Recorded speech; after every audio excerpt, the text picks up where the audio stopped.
Hello.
Kanichi, what's up? It's me. I'm just gonna chill, play some games. I've been trying to get all the kings to level 9. Uh, so that's what I'm doing. We're gonna do King of Blood. I like this setup. Starts with 3 demon altars and bombers, so we just kinda power up our demons as swiftly as possible. Okay. That's not a great... It's a fine setup. I think we will put right here. Dang, I was hoping for bombers. Well, we put a cemetery right there, and then...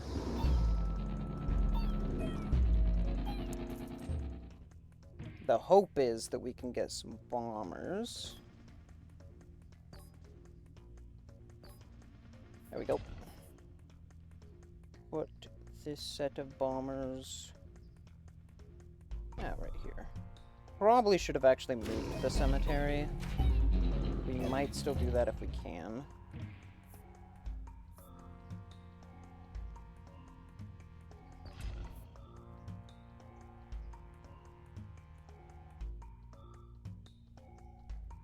Because that way we can set up 3 bombers like that once we get an expansion. And then we can save this spot and this spot to buff the demon towers further with support towers. So I think we'll actually clone and put a second cemetery right here.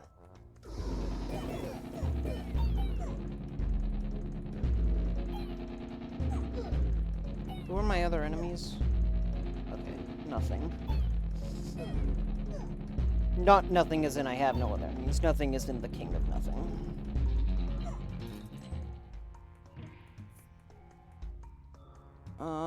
Sacrifice is nice. Oh, perfect. I like early supplies. So we go bomber here. And then we go... We should have 2 copies of sacrifice, right? Yeah, so we go sacrifice, sacrifice.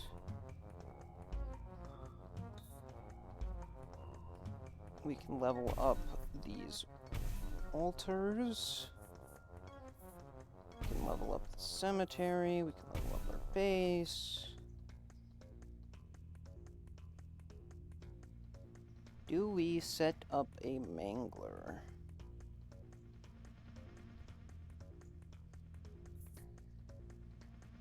Well, let's actually set these guys up with carnage, because their whole job is to die.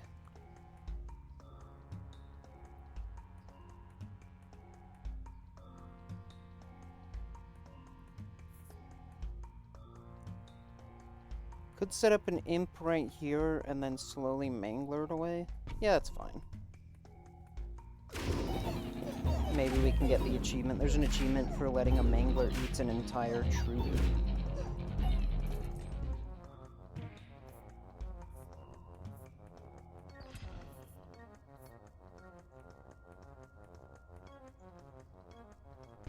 Set that up right there.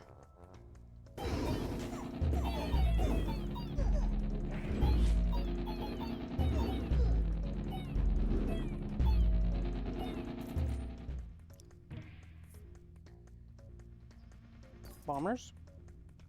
No.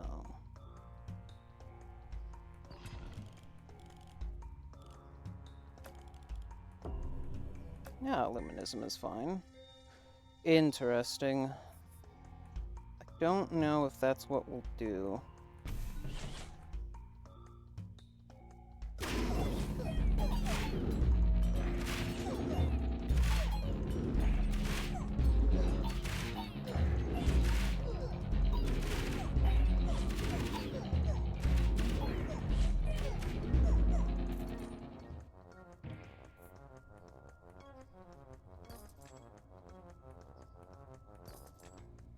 Dang. None of what we wanted. So you're level 2, you're level 2. So I think I'm gonna put a scout tower here, and then we're gonna look for sacrifice the next time we get a King of Blood card. And then we sacrifice the scout tower and get some level ups there.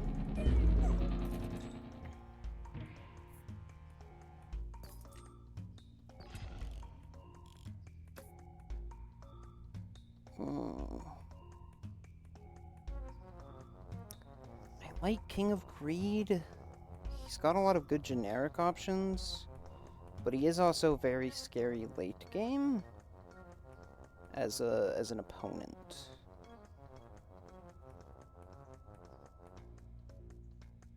King of Stone doesn't have nearly as much that synergizes with what we're doing.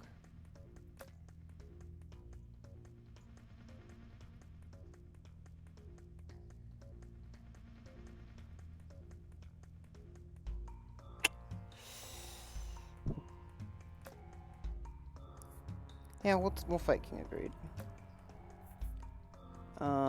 Let's go wildcard this.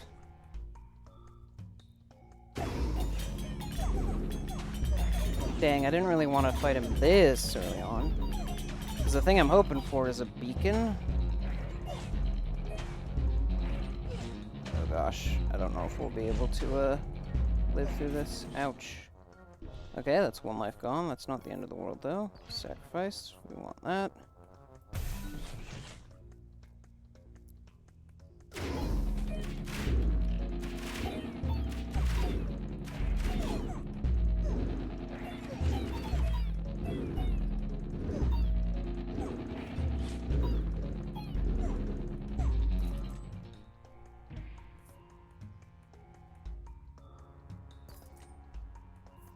Is fine.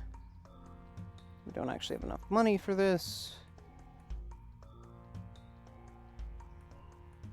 Probably gonna save clone for 2 more stages.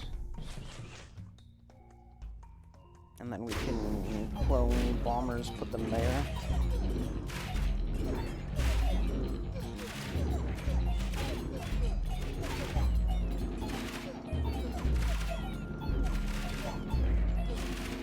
Our demons are starting to get to the point where they have some pretty decent stats.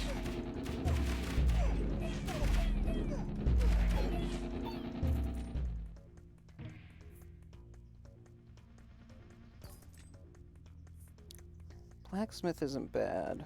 We might add that. I'll take it for now.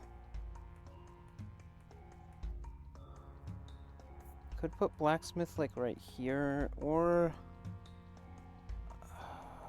if I had a way to include the mangler in it, it would be really nice.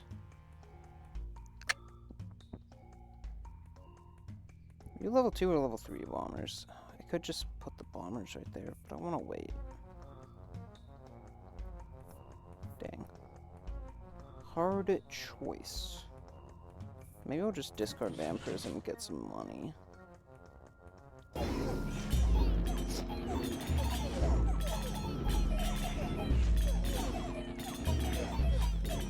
Yeah, King of Greed always has very high damage, which is what makes him so scary.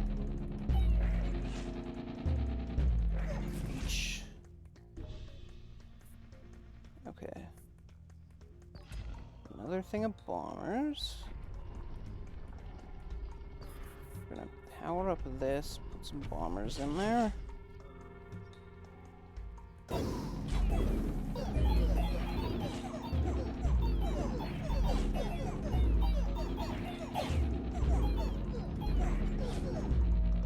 If we could find the royal decree that empowers summons, that'd be big.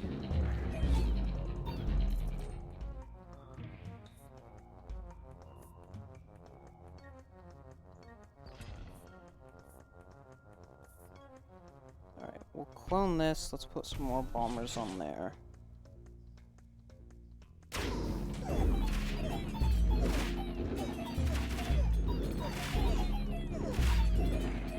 Archers are gonna be a problem. We don't have any good way to deal with backlines.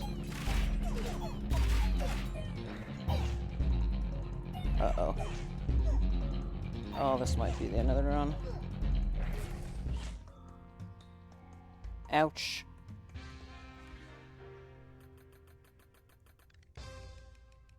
Alright, we got one level up. What's the new perk? Cultist. Let's see what that does. Start with +1 imp card in hand. Wonder if I could try a mangler build. I've never tried a mangler build. We probably want something like this. We could still have the demon altars since the manglers eat the things.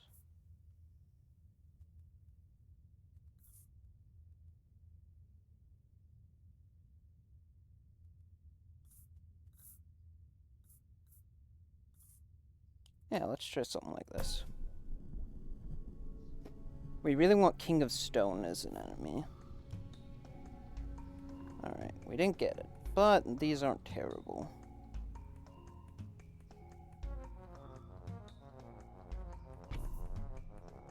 So I think what we want... Oh, there's a mangler. A mangler right there. Now we're gonna put imps, I think just right here. Do we have King of Nothing? No, King of Progress and King of Greed. So I think what we'll do is we'll do this, we'll go Sacrifice. And then another set of imps here.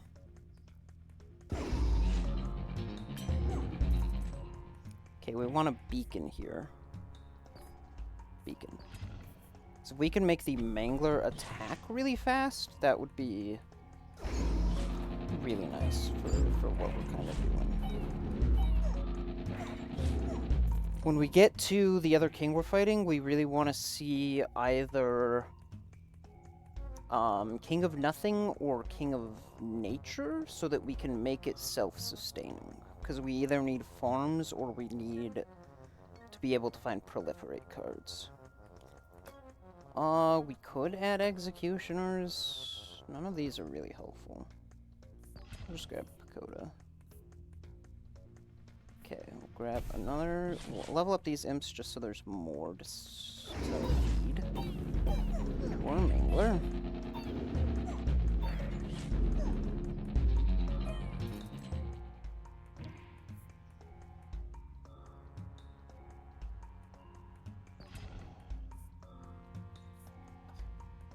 this was coming later, it'd be very nice.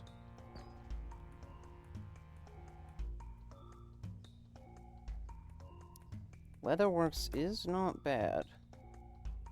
You'd be surprised at how effective movement speed is. Yeah. Oh, that doesn't affect demons?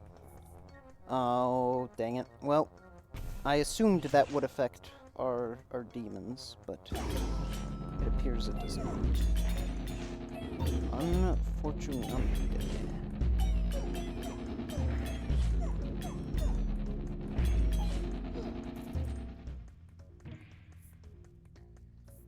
I'll grab another beacon.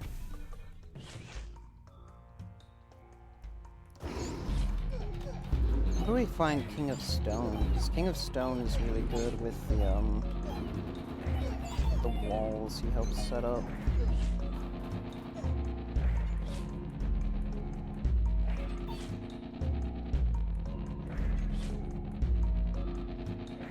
No, I think King of Nothing is better. I think ideally King of Nothing, secondarily King of Nature. Ouch.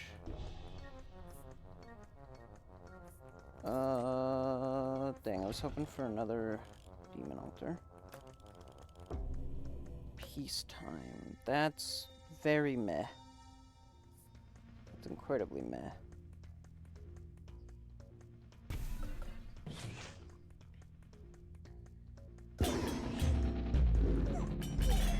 Oh, it's another King of Greed. King of Greed is very bad for us, because his thieves get to immediately attack a lot of our demons, which is a big source of our damage. He can just immediately take off the table. One more attack? Nope. Okay. Not what we want to see, unfortunately. Is this level 2 or level 3?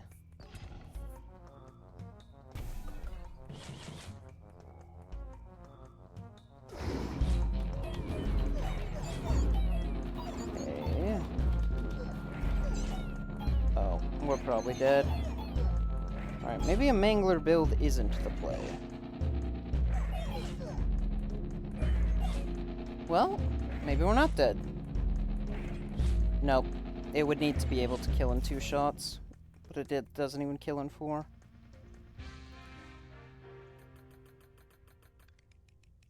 Alright. Yeah, I think that went significantly worse. Honestly, we might not even...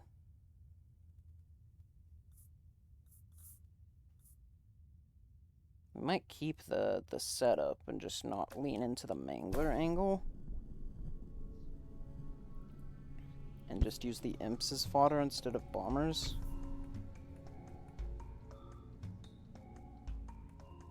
No, we did get bombers. So how do I want to do this?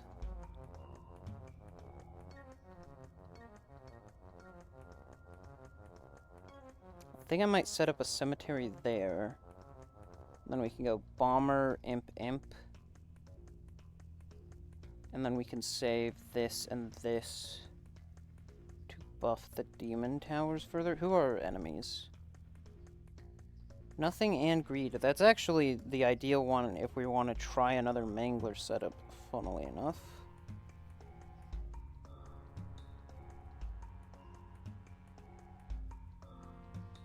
Okay, so then we're gonna go imps here.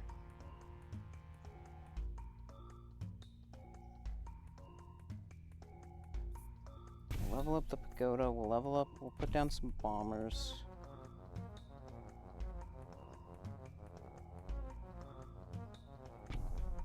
Done another set of imps right there.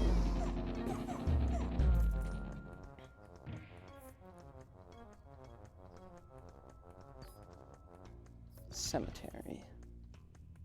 Put the cemetery right there. If I put it right there, would that actually... I mean, I guess I get 4, but then I have less to...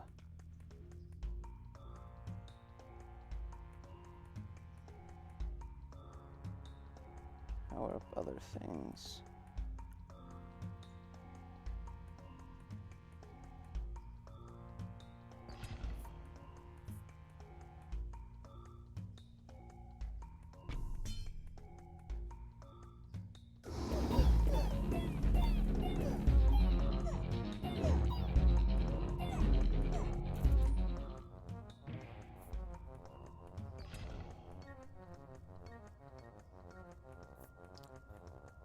Melee supplies is always super nice. Because it gives us a lot of action economy. It lets us play a ton of cards that we might not be able to play otherwise. So we're gonna go, where's Sacrifice? Sacrifice here, level up everything there. We can actually do that again, because we have 2 sacrifices. So now these are level 3, these are level 3, this is level 3, that's level 3.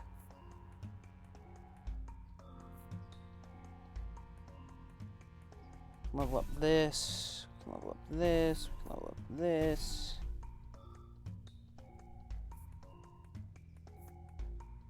Carnage on you.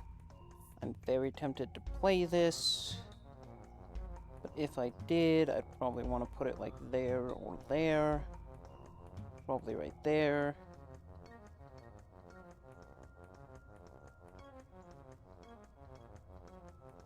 I think we'll just discard the vampire. Well, we could have put vampirism on those ones. Maybe we should have. But this is a much better start than our last one. Farm is nice. Hi, Lunar. Hello, Spooklet. Welcome in, welcome in. How are you? Mildly sick, but otherwise, I'm doing okay. I've had a bit of a headache, but it is what it is. Alright, we're just gonna discard Bomber. Maybe feel better soon, drink lots of water. Yeah, I've been drinking a lot of water. And some, like, electrolyte boosted stuff to maybe, you know, help a bit. Beacon is tempting.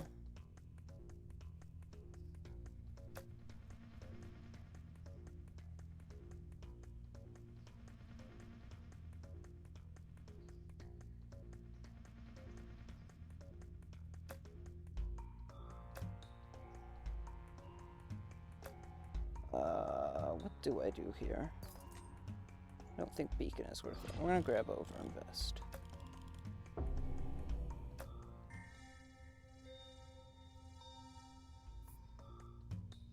I'm in the Philippines. How are your collab streams? I finally have stable Wi-Fi to watch you. Oh, I hope you're having fun in the Philippines. I knew you were out, but I didn't know you were that far out. Oh, I should also do this.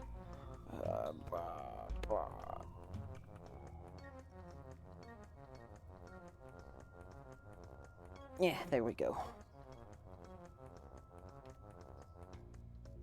It was fun. It was fun. It was a little weird, so, and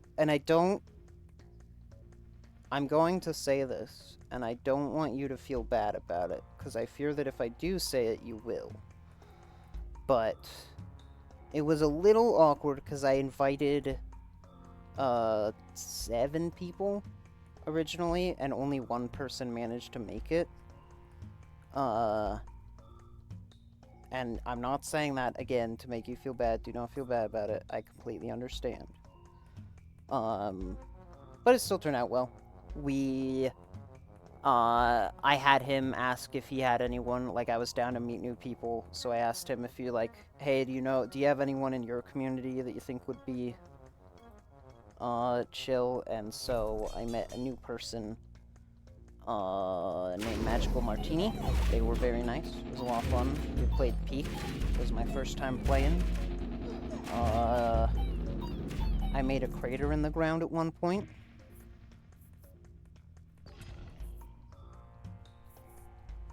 But yeah, it was a lot of fun.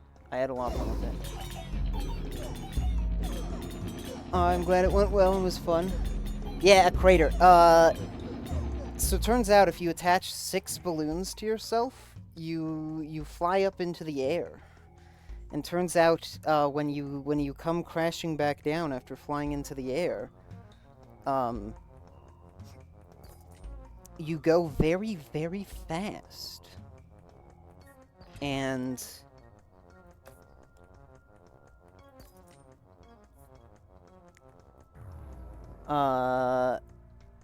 what ended up happening is So the idea was, there's an achievement for doing it. Spoiler alert. There's an achievement for, it's called Achieve Flight. You gotta attach 6 balloons to someone, and then they will fly up into the air. It's very cool. The idea we had was, okay, we'll do the achievement, we'll attach 6 balloons to me, I'll fly up into the air, and then they'll revive me. Because I'm obviously gonna go down, because, duh. But apparently, when I started falling, I went, like, so fast that my body clipped straight through the ground, so they couldn't revive me. That's what I mean when I say a crater. I went so fast that I went through the earth, and my body, I ended up somewhere. We never actually found it. Yep. It was very funny. It was very, very funny. And then I got to spectate and commentate as they, because we did it right at the end of one of the levels, because we were like, oh yeah, that's what we'll do. But because of that, you know, I was now dead. So I just gotta spectate the next level, and I gotta backseat them the whole time. Is very funny.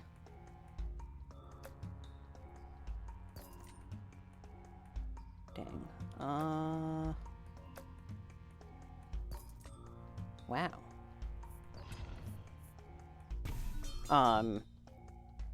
Yeah, and then we did quite a bit of achievements. They were having me achievement hunt for my first time, which was fun. There's another achievement for playing the bugle for capybaras. Dang, I was hoping for clone. Oh, procreate. I cannot buy anything from you, as I am a poor man. Which we ended up getting. There's another one for staring at the sun with the binoculars in the mesa. So we had a run where we took the binoculars all the way to the mesa and just stared at the sun.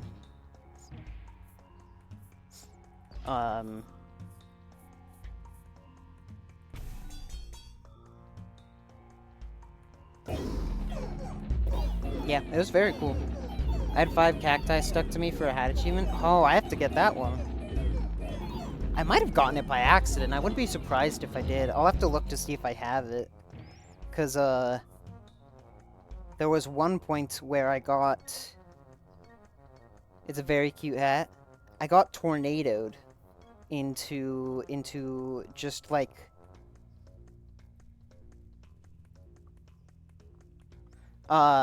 into a big pile of cacti. I got flung into a big pile of cacti. I'm gonna open Steam right now and see if I have that achievement. And it almost killed me. I lived, like, just barely.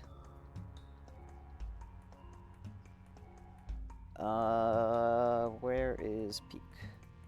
Achievements. Climb past the shore, achieve flight.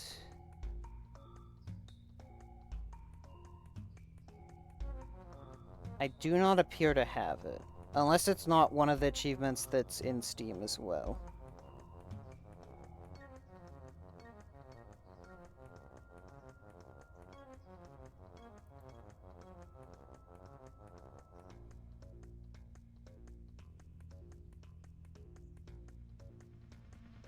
I also got the one for surviving the antlion attack. That was fun.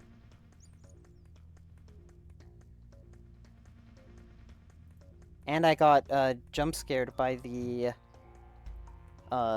Scoutmaster. Oh, hello! Hello, welcome in, Knight. Welcome in, welcome in. I hope you're doing well. And if you're not, I hope your day gets going better.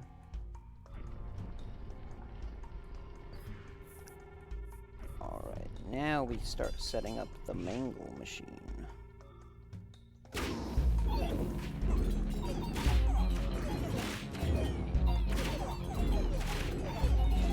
I'm just kind of chilling and yapping and messing around, playing. Turn the game down a tiny bit because I feel like it's a little loud. Just playing some games while I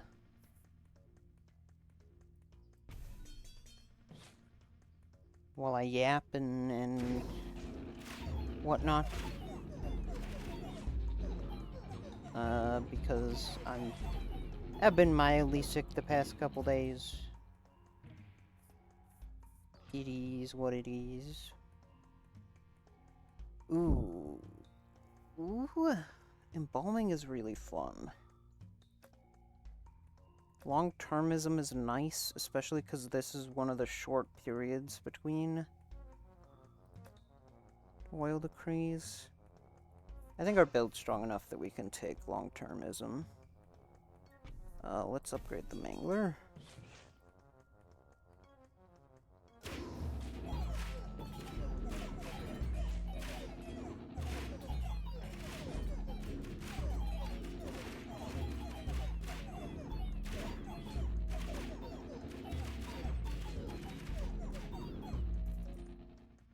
I'm good. Been working a ton recently, but it's nice to stop by and later stream. Sorry to hear that you've been sick recently. Hope you get better soon.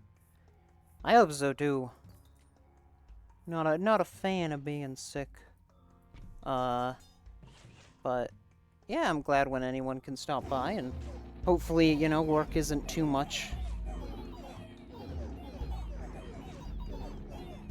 Hopefully, we can get a demon tower here. Demon tower? Demon tower. Wow, unfortunate. I guess I'll pick up this. Dang. What do I do here? I think I will just hit farm. It's kind of an awkward spot for farm, and I might end up getting rid of it later, but... also, if you have questions about what's going on, feel free to ask. I know I played this game on stream a little while ago, but obviously not everyone made it to that stream, and also I played it a lot since then. And so I'm kind of just doing things and going through the motions. I don't know how well I'll be able to explain things, because I've been mildly incoherent, but it's fine. Temple is really good. So is X-ray, but we already have this. Okay, yeah. We take Temple. We take Temple and we look for a way to kill our farm. I'm pretty sure all three of these are unplayable right now, funnily enough. Yep. So we'll discard the Imp.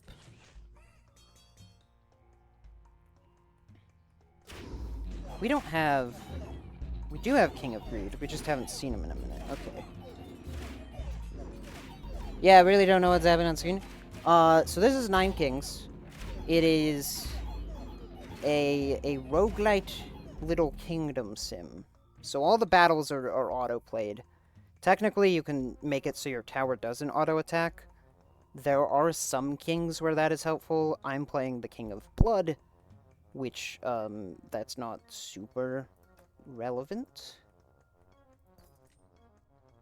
Take another essentially, each of your plots has various abilities and interactions.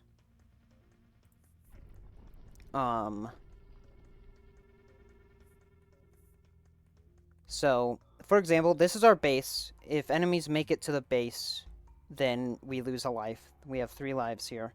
Notably, they won't make it to the base until they have killed a significant portion of your army. These right now are our unit spaces, so that's where our army is being generated. We have, you can see 37 bombers, 41 imps here, and another 27 imps here.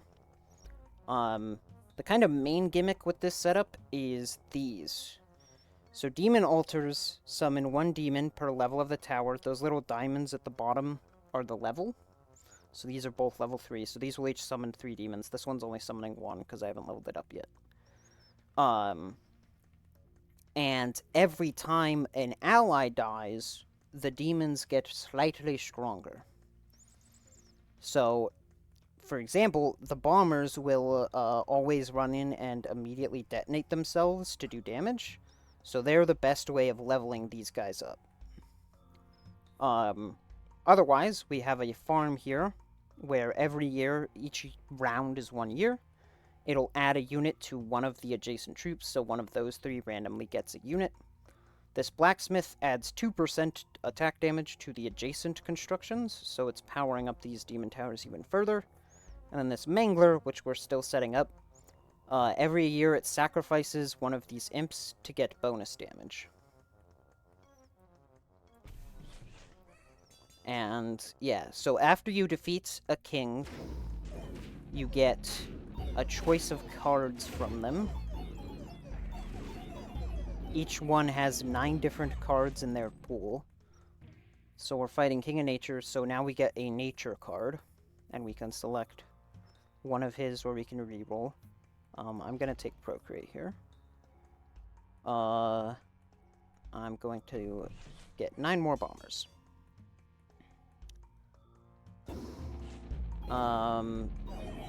And now we're fighting a Blood Rebellion, which means we'll get one of our own cards next round. You'll always have the option of finding your base cards, even in other people's pools. Oh, heck yeah. Double the stats of all demon towers is crazy. We can reroll these.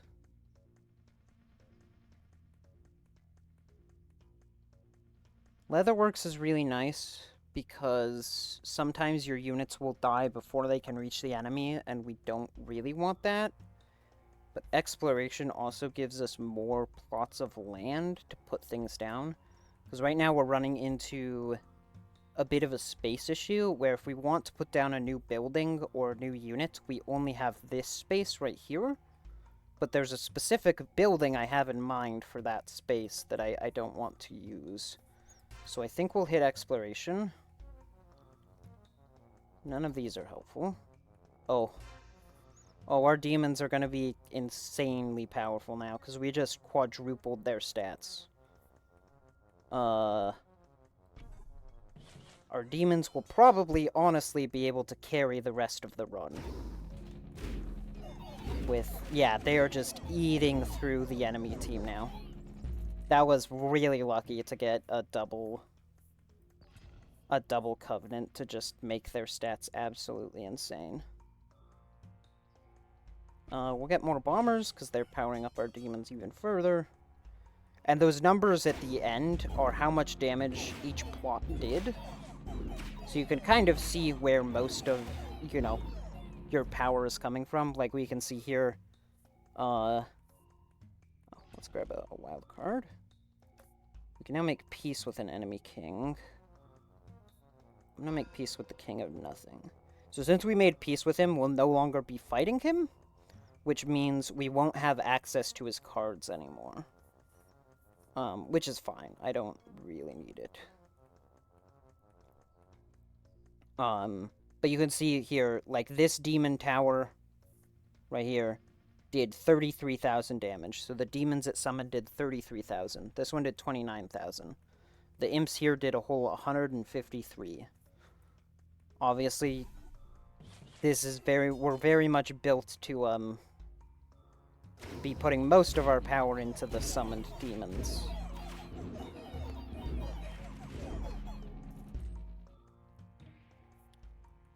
I want clone if I can find it. Nope.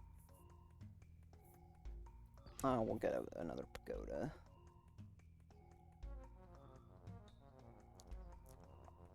You know what? We're gonna put a blacksmith here, because next turn I can sacrifice it to level up this, and the temple.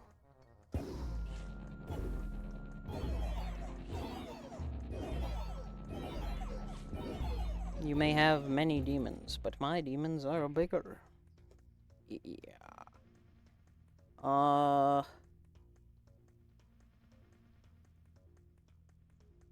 When's our next expansion? Right there, because I want to put more bombers right there if we can. So we'll pick up the bomber card for then. We can't buy anything from the merchant because I am poor. Sacrifice this, level up all of those.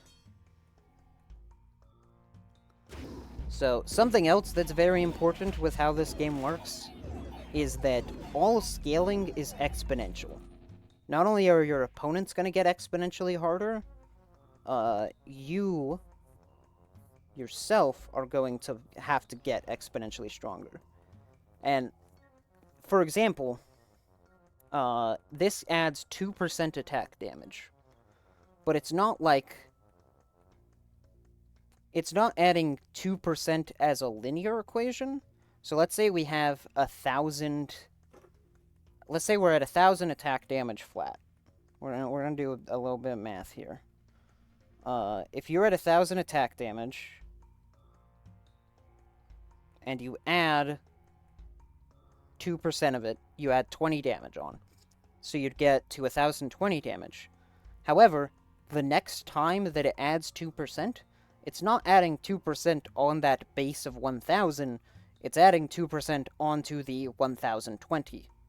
So then, instead of being at 1,040, you'd be at about 1,041. And then the next time it applies 2%, it's going to do that to the 1,041. So because it is always adding it to the most recent number it is, you are slowly going to gather exponential momentum. However, it is also doing that for your enemies' stats. So, you do have to be aware that if you don't scale fast enough, your enemies will eventually just outscale you.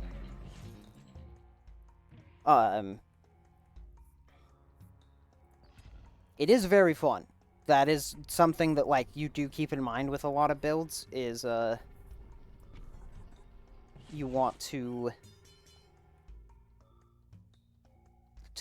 constantly be trying to coalesce a lot of power into certain towers, because the stronger a tower is, the stronger each buff you give it will be. That's part of the reason temples are so strong, because temples increase a random stat of a random plot by 10% at the end of every year. Level 3 temples do that thrice. So these guys can make you go really crazy, especially if you get a ton of them. Summons. That powers up all our demons even further. And in fact, we're just gonna grab another temple. It is also very funny that we have not fought the King of Progress in, like, quite a few years, which is pretty unlikely. But it is what it is. We can go procreate. Let's level up these bombers first.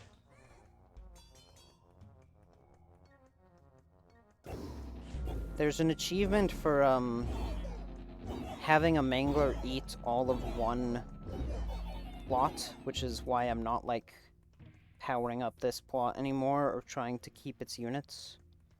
Because I actively want our thing there to eat the rest of it.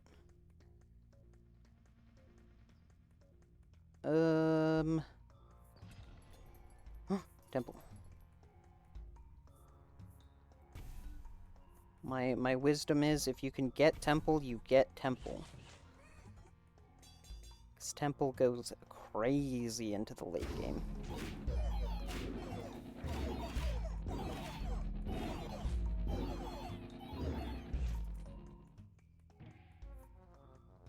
I want clone here. No clone. I'm just gonna immediately sell that. We spent 30 gold to make 9 gold. Let's go. Sometimes you gotta spend money to make money. Hey, there's the achievement. So I have a question. Is this now considered an empty plot, or does it still consider itself an imp plot?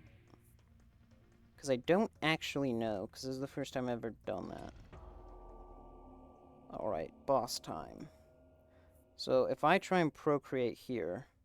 Okay, so it's now considered an empty plot. So if it eats everything off of a plot, It's all gone. Well, we can do this, and this, and this. So before the final boss, you do have to play all of your cards.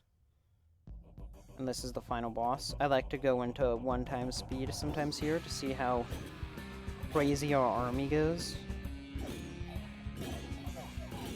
Oh yeah, we're easily winning this. Oh my gosh, as soon as the demons locked onto the champion, they just immediately killed him. Alright, we're gonna do an endless mode. I like endless mode. Endless mode is, after you've beaten the main campaign, which is 33 years, you can go into endless mode, which, scales much, much, much, much faster.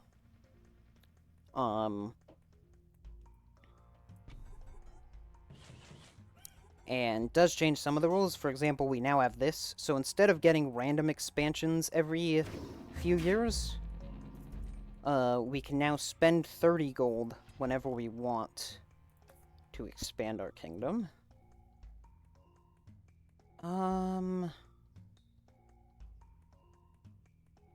As for when you fight new kings, this is something you just kind of have to learn. You just kind of have to know which kings give what cards. I think I want to fight King of Nothing, because he's just generically useful. So we're going to put down a new plot here, because I'm gonna go clone and put another temple for that crazy scaling.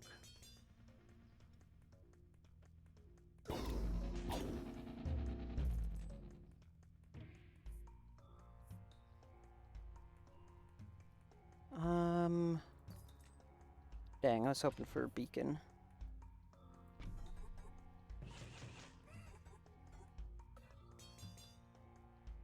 Yeah, you can see we're starting to get, like, really crazy.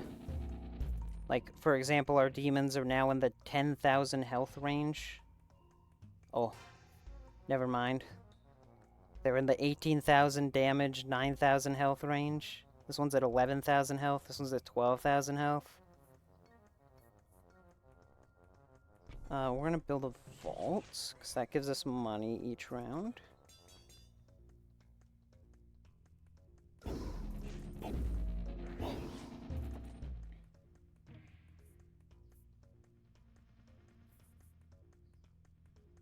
None of these are nice. Can we... Is our pagoda fully leveled up? So every base can only go level up 3 times, except your... Well, every tower, every plot.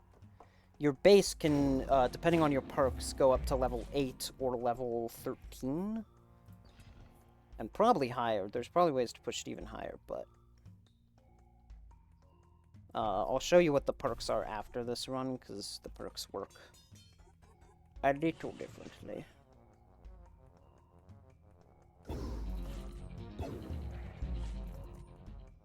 I like that the demon's size also increases with their stats. That's very silly to me, that it's just like... Yeah, eventually these guys are just gonna be taking up the whole screen. Beacon's really nice, Vault is really nice. I think I'm gonna take Vault. Level up the Vault. Okay, so our pagoda is fully upgraded, so this card's actually now worthless. So we will just discard it for 9 gold. And this means that next turn we'll be able to build another empty plot and have more space to put things.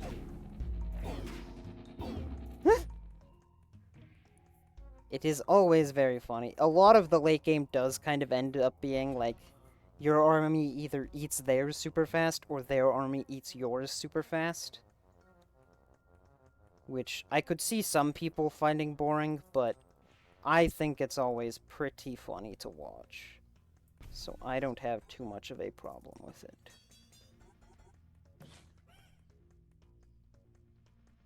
Like, it's just...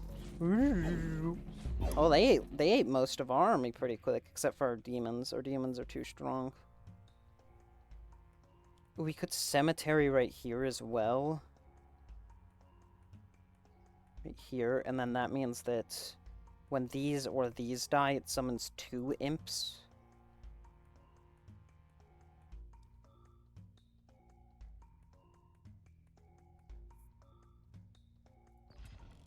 Yeah, we can do that. You can now make peace with an enemy king. I like King of Greed still. King of Greed and King of Nature are two very, very strong options, so I like keeping them around. Oh, I could have grabbed Imps, because our Mangler can feast more. We'll go Clone. We'll go... Actually, we're going to sacrifice here. So I'm going to clone a temple and put a temple right there, because infinite temples is very nice. Yeah, they're taking out, like, everything that isn't our demons. Our demons are kind of the only thing that are, keeping us in the game right now.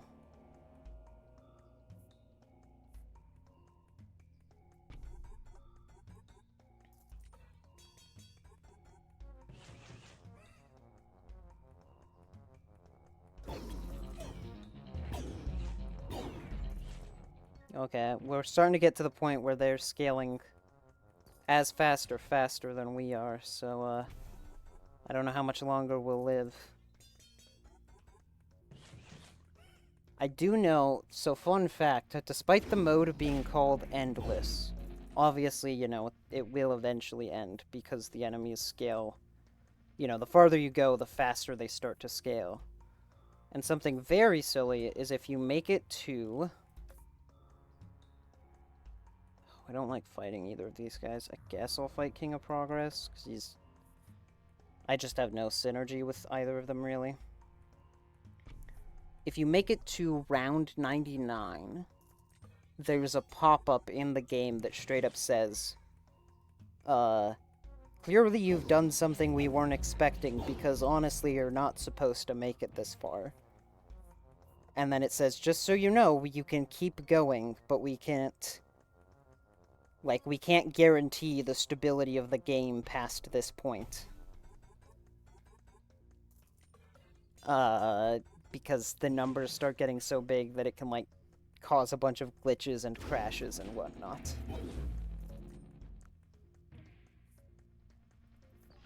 If you guys want to see that, I can try and recreate the build that made me get that far.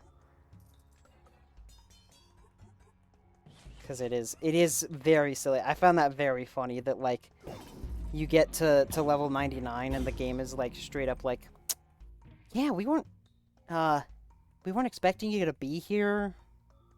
Like, how'd you do this? What's going on? How'd you do this? We're gonna overinvest. Okay, which of you has the highest stats? 2374, 2286, 30. Okay, you do. So we're gonna upgrade you.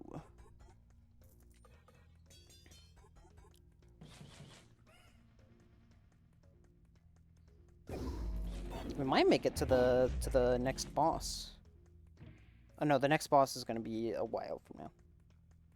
I mean, we still might be able to make it, but the bosses happen every 33 levels. So there's a boss at 33, which is the main boss of, like, the traditional mode. And then there's in Endless, there's a boss at 66 and 99. Which I'm pretty sure is just because the game is named 99 Kings. But...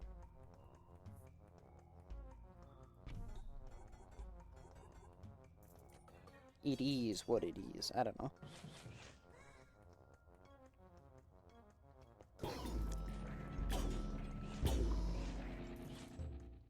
We're just eating through their armies still. Haven't quite gotten to the point of,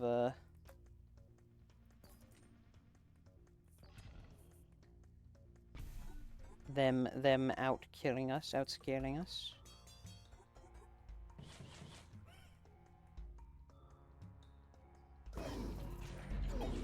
We'll see if we get into a scientific notation here. Wow. They almost killed us. We only had 3 demons left.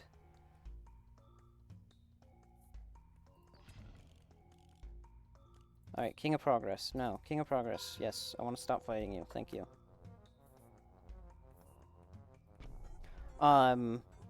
And you can tell it was these demons that lived through it. Which makes sense. They do have like 100,000 more health than the other ones. Yep. We're probably not going to live too much longer, because we're getting to the point where they're starting to take out most of our army before we can even, like, realistically reach them. And the only thing that's, still letting us live is that some of these demons are able to deal with their nonsense. But as soon as their damage scales faster than our health scaling, which will probably happen eventually, we'll, that's probably gonna be GG. Oh, are we in the billions of damage there? I think we are. 4748. Yeah, we're in the billions of damage.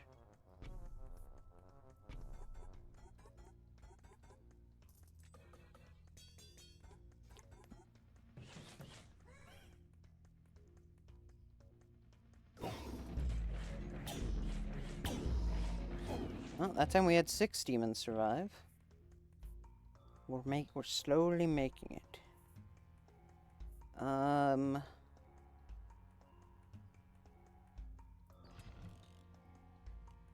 want King of Nothing here. Thank you.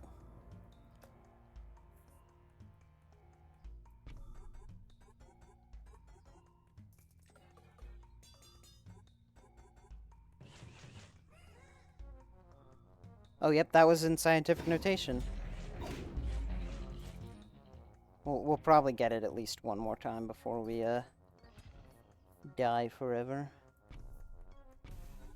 But eventually, in Endless, you will get to the point where it starts displaying how much damage things are doing in scientific notation. Oh, yep, they are fast enough to kill our demons now. This might be it. This might be it, gamers.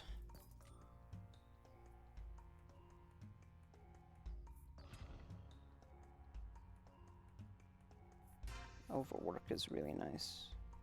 Granted, it's nice early, so... At this point, we're probably cooked either way.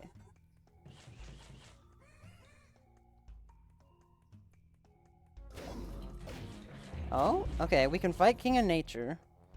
So maybe it's just King of Blood that we, are struggling against.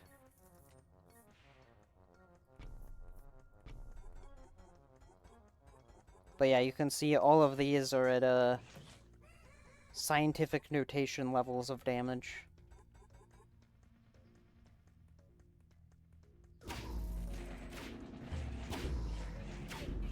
Oh, yep. Alright, we have 1 life left.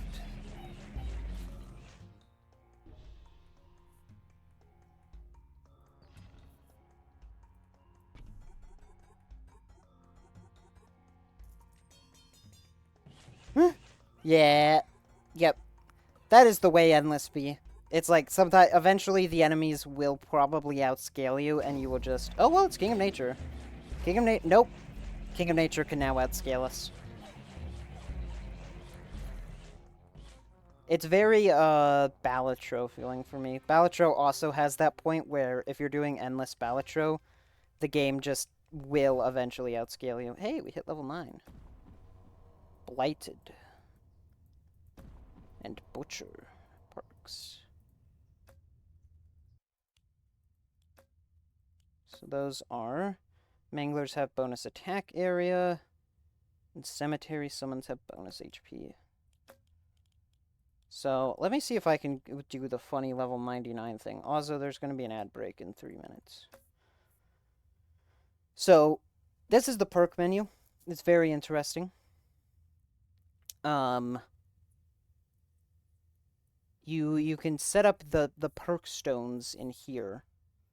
The way I typically set this up is we do something like this.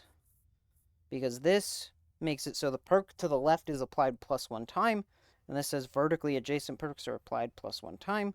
So with this, we can get some of our stronger perks to apply 3 times. Soldiers have +10 to all stats.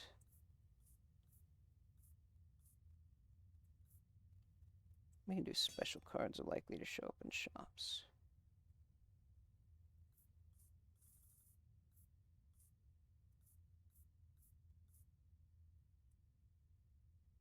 Okay.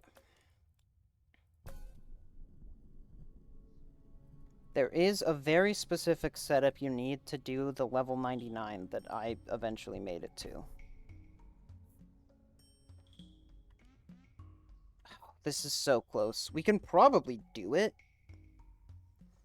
off of this. It's just we really need to find King of Spells right here. But I'll show you the basic setup, which is... let's see. Yeah, we can put this centered. So, soldiers are funny, because they say it gains +1% damage per new unit. Steel Coat cancels the first hit the target unit would take every battle, but that applies per unit. So, like, if you have 10 soldiers, each of those soldiers gets to ignore 1 hit. So you're kind of ignoring 10 hits. If you have 3 stacks of Steel Coat, then they will all ignore the first 3 hits.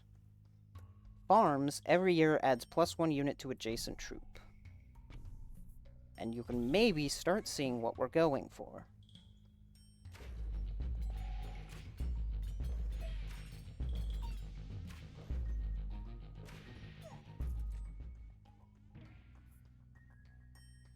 Another farm is good.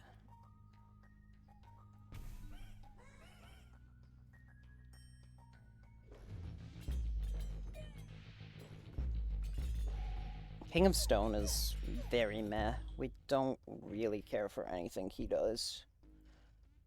In fact, I think I'm just going to take a castle so I don't have to waste a reroll.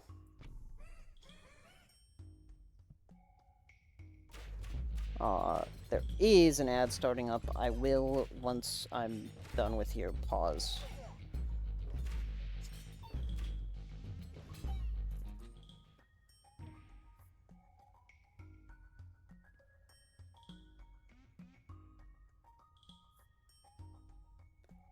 Dragon's Den isn't bad, but we don't really have any plot destroying, right? Because our other enemy is Stone. Stone doesn't really destroy plots.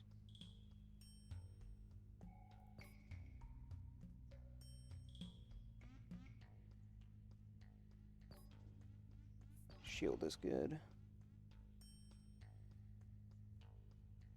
Supplies isn't bad.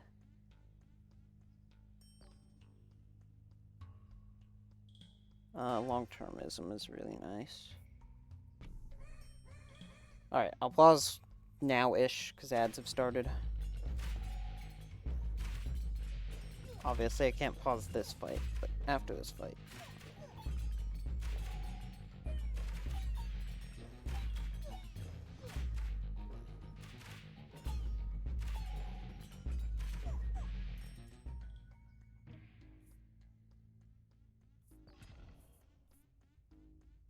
Alright. While ads are ongoing, I'm gonna go grab more water, because I ran out.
I'm back, and so are the viewers. Welcome back from the edge.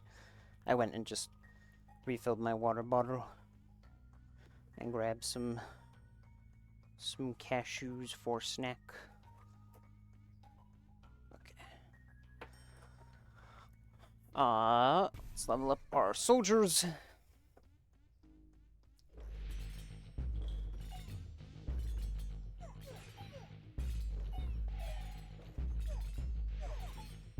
So, the two blessings we really want are Illuminism or, Prosperity. Dang. Zenith is not helpful. Unfortunate. Not the end of the world, but...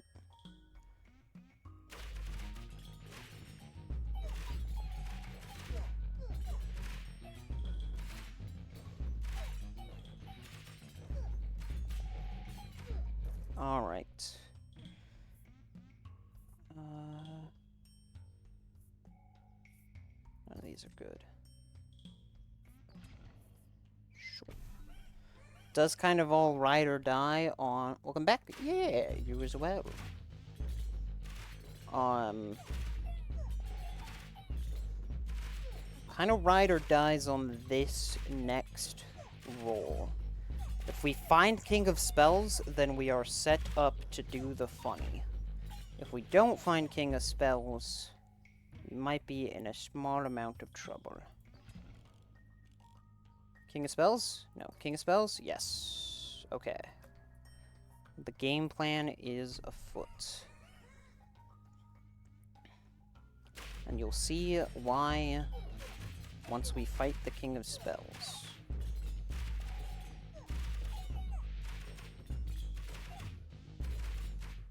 There is some more things that have to go right, but this is the major set of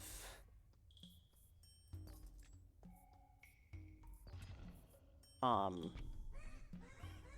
major parts of the setup that have to go right before we can really get going. It would have been nice if we had King of Nature instead of King of Stone. And we're probably going to look for King of Nature in the Endless fight.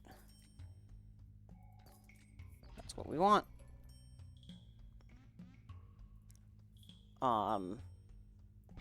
So this is the setup.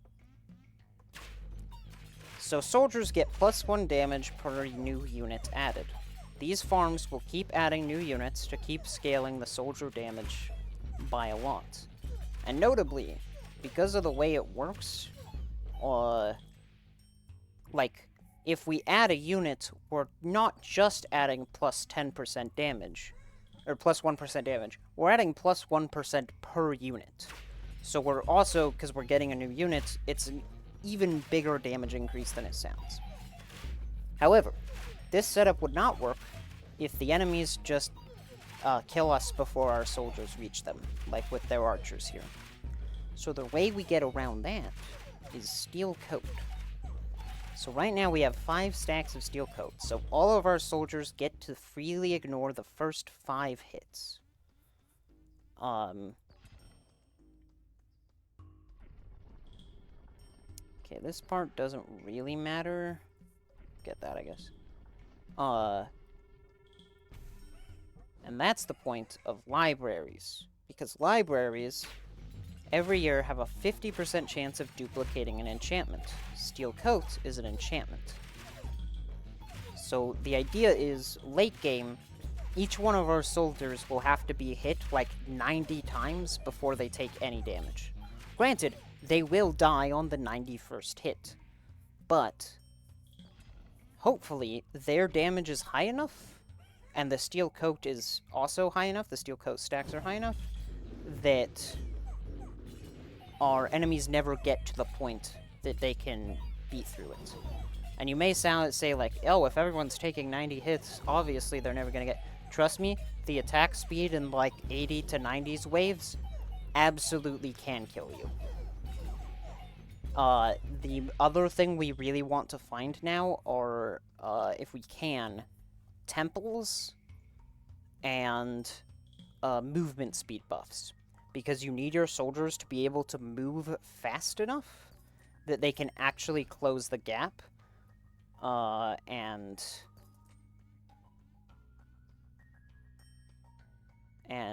hit in.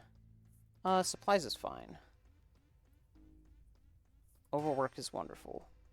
Overwork is wonderful.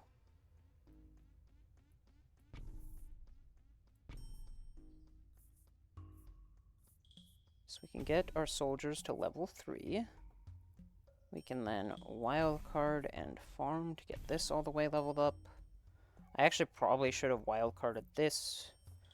We can discard these because we're never using them. You may say, why not get more units of any type? Because primarily we only want, like, let's say we put a paladin right here. That means this farm can hit the paladin. We don't want that. We want these farms to only be hitting the soldiers. We want these libraries to only be hitting the soldiers. And if we can eventually find temples, we want the temples to hit the soldiers.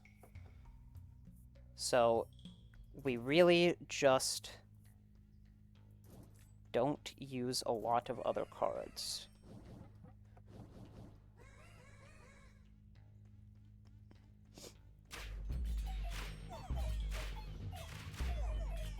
But you can already see the makings of it. Like, right now, we're beating them pretty handedly, and we're only losing, like, 5 guys. Because right now, our enemies have to hit 15 times before they can kill a soldier. And our soldiers' damage is what? 36.7 right now? Which is pretty nice. Anyway, this is the setup to make it to year 99, which we're gonna try and do this run. None of these are helpful. None of these are helpful. We're just gonna buy one and pitch it.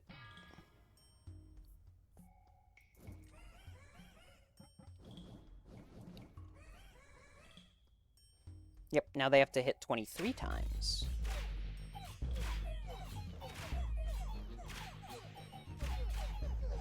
So out of this fight, we want a wild card to level up our libraries.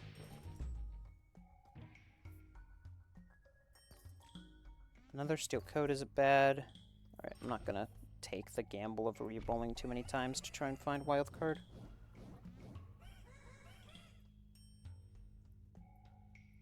Yeah.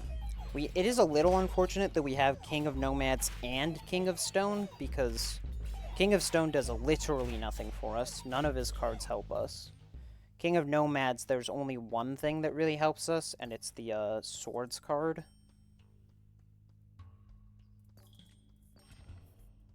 Because it just gives a damage buff, which is nice.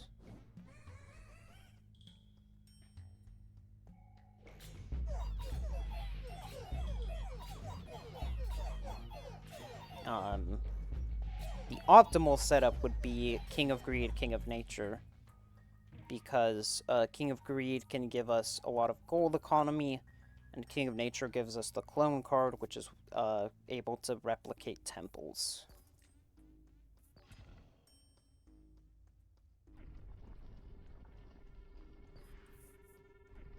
And the gold is nice because that helps us when the merchant comes every few years to buy. Usually we re-roll his shop a lot and try and buy rainbow cards. I'm probably gonna try and not re-roll here. And just save money.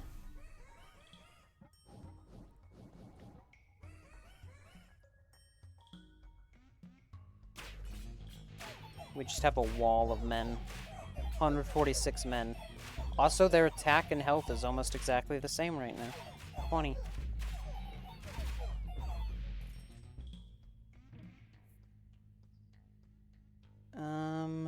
We'll reroll once. Okay, nothing we want.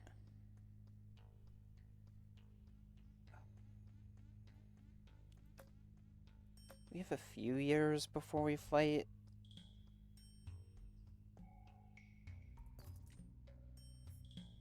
Refraction is really nice. So is Leatherworks. Which do I grab? I'm gonna grab Refraction. Oh, we got 2 cards we really like. Let's go. Alright.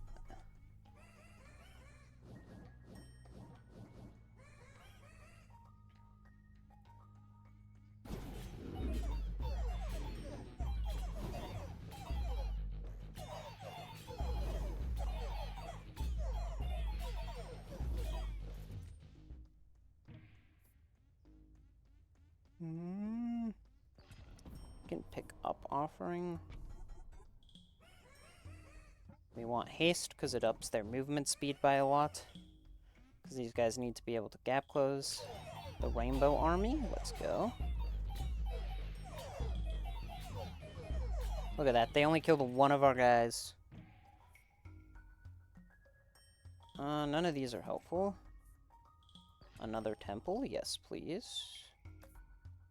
Okay, King of Stone does literally nothing, so we can have him get out of here.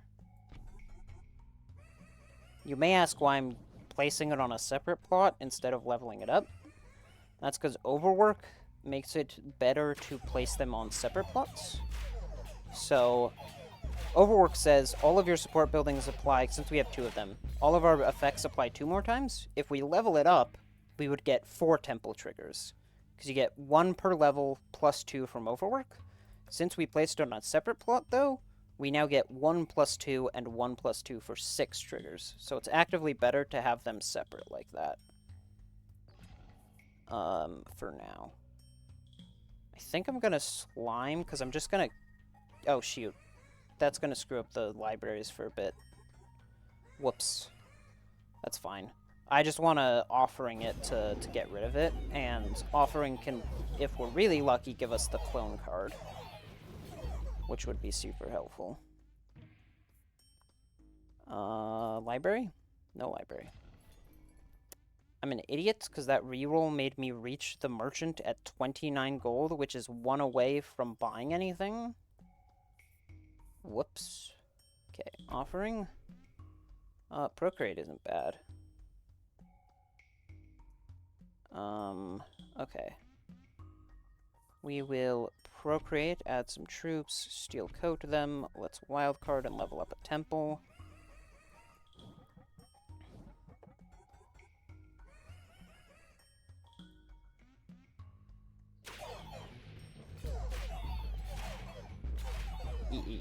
It's so fun. We're starting to get to the stage where they just kind of look like an amoeba.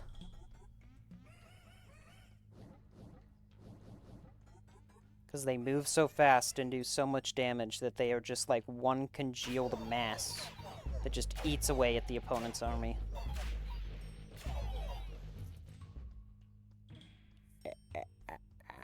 Wildcard to level things up.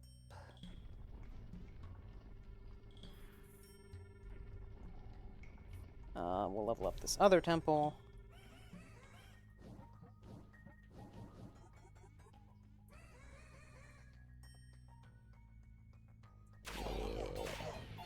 Yeah, get in there. Swords, because it's the one good card you have. Yep, and now everyone needs to hit us. They need to hit each soldier 76 times before they can kill one. We lost 2 soldiers that time, which does mean the enemies are hitting at least 150 times in every fight. Does that gain 3 copies of the card you next throw into the pit? If we have... Well... We can keep this and save it till we have a good card to throw in.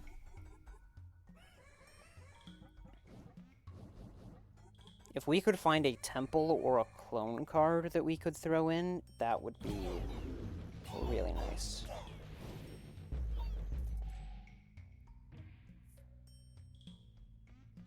We'll grab Spire, just because I'm gonna Spire and then Offering the Spire. Hopefully get a clone card.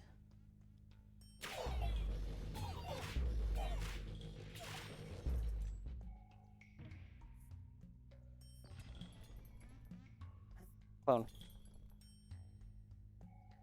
Can't buy anything else. That's fine. So, we will still offering the spire, see what we get. Okay.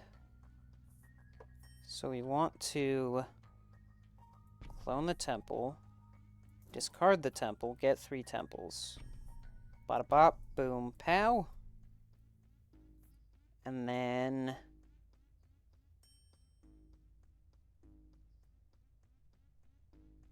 put swords here. Let's level up a library. Put the other swords here again. Yeah, the sad thing is we can never guarantee to only hit the soldiers because the temples can also affect our base. Which is very funny because now it's shooting so fast like you saw there, but it is a little unfortunate that we can't just purely stat stack this forever. I mean, we're still doing as best we can, and it's not like we're doing bad at it. I mean, there are 200 of them that all deal almost 1,000 damage.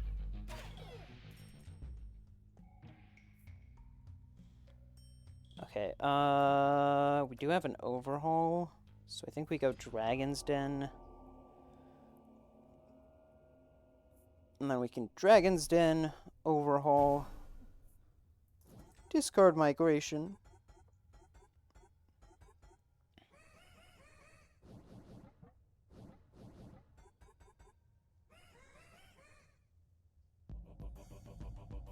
I'm not gonna turn on the slow speed. I could. There is such little difference between the slow and fast speeds because of how quickly we decimate them. That's so funny. Alright, I want to make it till year 99 again.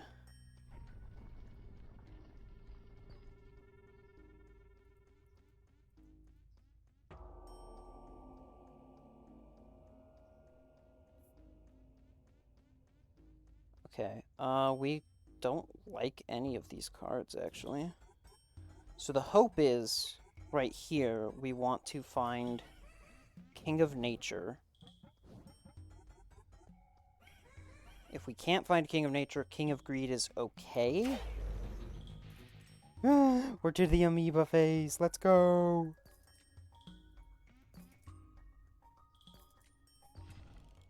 Okay, King of Nature. No, King of Nature. Yes. Wildcard here. Wow. Temples, please hit this more often. So, the bad part about this build is that eventually you have so many support towers buffing your guys, and your guys are so stupidly buffed that, you hit a point. We're gonna do this because we're gonna offering him next turn. You will hit a point where your battles take like 1/10 of the time as all of the effects happening before the battles. Because before the battle it has to apply the 800 buffs that all of your guys have now. We can do long-termism. I like another long-termism. Okay, offering here. Clone is awesome. We can steal coat, we can shields, we can temple. We're already getting to that point, as you can tell.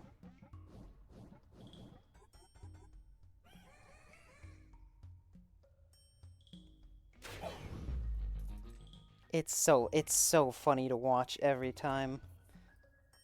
It's just like, yeah, we get this really long lead up of da da da da da da da da da da da da da da da, and then it goes to the fight and it's just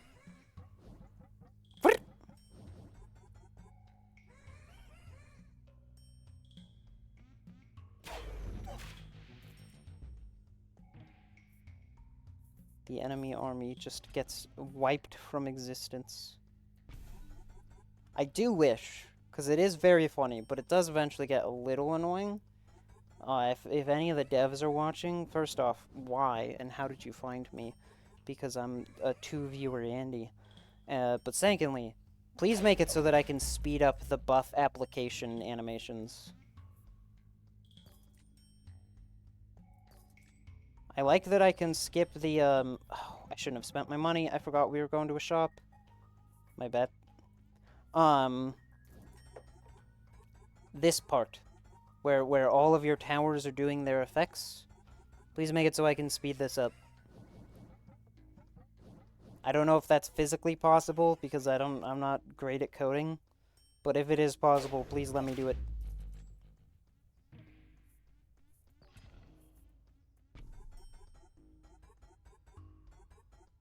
Yeah, so right now, if we look at our stats, each of them is hitting for 240 or 24,000 damage. Sorry, it's going to be higher now. 28,000 damage, and you have to hit them 136 times before you can kill them. Okay, we want to... Yep, you. Get out of here. Don't care about the King of Nomads.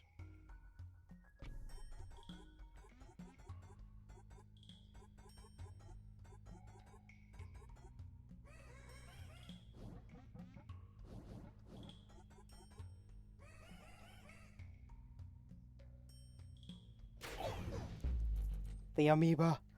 The amoeba! Clone? No clone.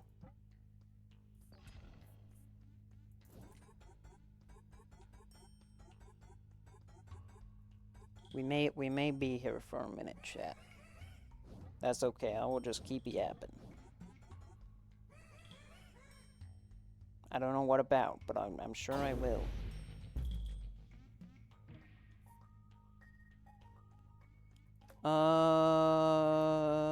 Offering is fun. I don't think we'll be playing it for a hot minute, but...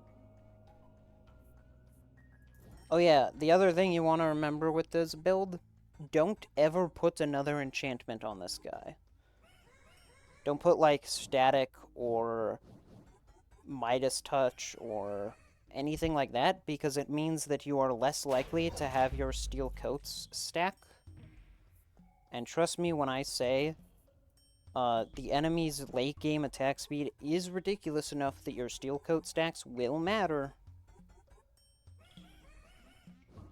I know the last time I did this, I had like a good, I think like 120 steel coat stacks or something, and the enemies were still killing about half my army.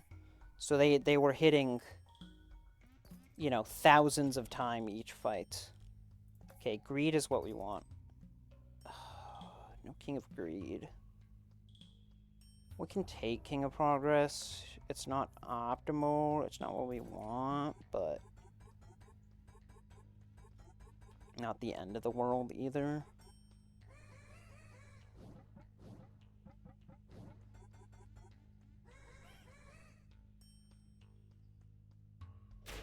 We did get a lot luckier with how early we found these libraries. I'm gonna have way more,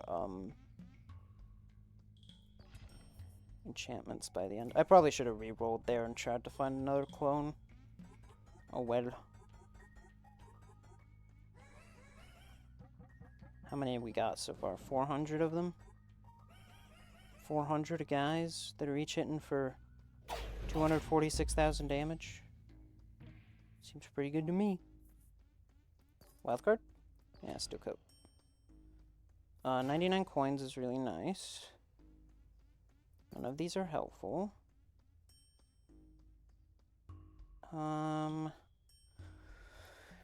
Supplies is nice because we can throw away some of the cards. Let's re-roll. Wow. None of these are great for us. I think I'll just take through random plots. Okay, so Steel Coat we play, Steel Coat we play.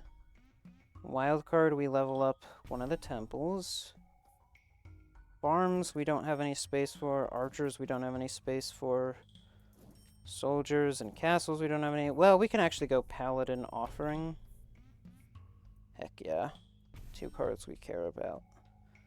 So we can then go Overinvest to boost all their stats. Overinvest to boost all their stats. Now doing a solid 300,000 damage. They're also moving at 1,000 units per...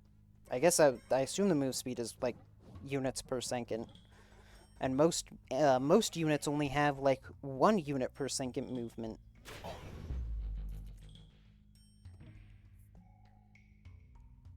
Clone. Clone. Clone.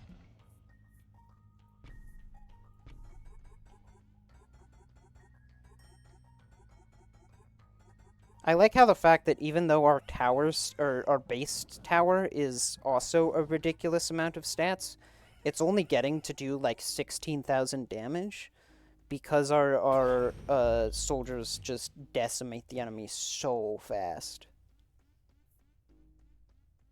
We can grab a confabulator.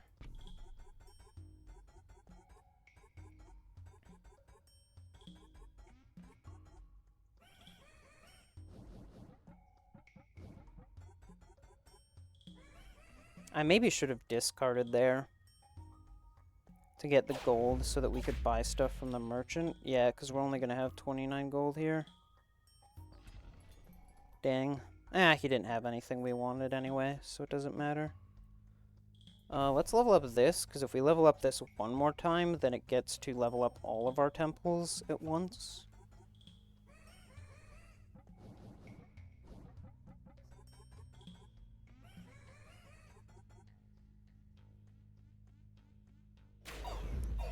It's so funny. Every time, just to see all of that build up, and then it's just an insta KO.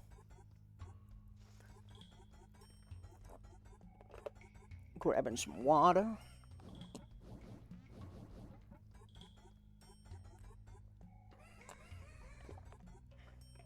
Oh, also Spooklet. I don't know if you're still here.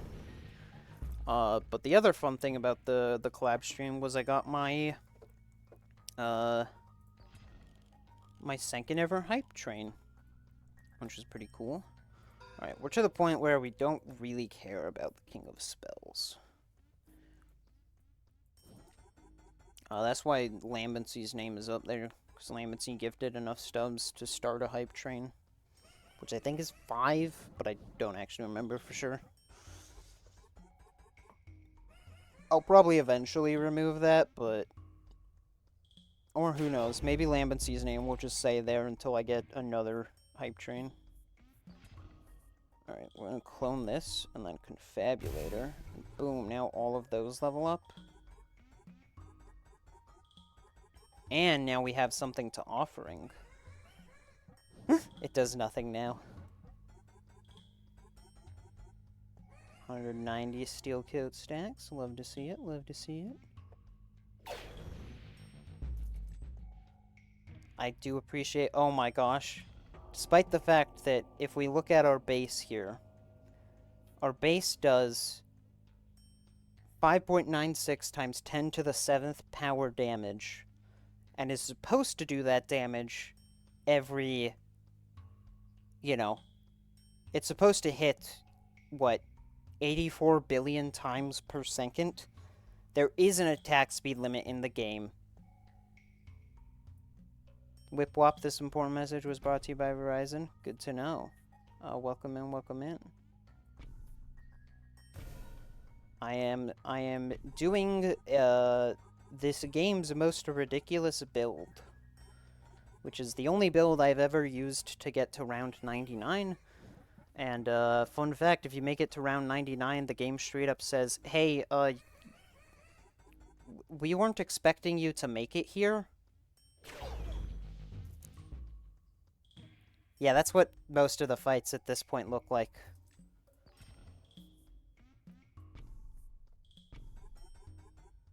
It's funny because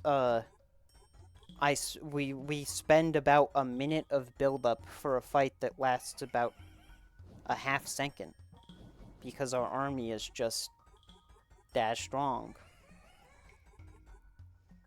Our stats are probably in scientific notation. Yeah, our damage stat is good for our damage dealers. Wage war agreed. Let's go.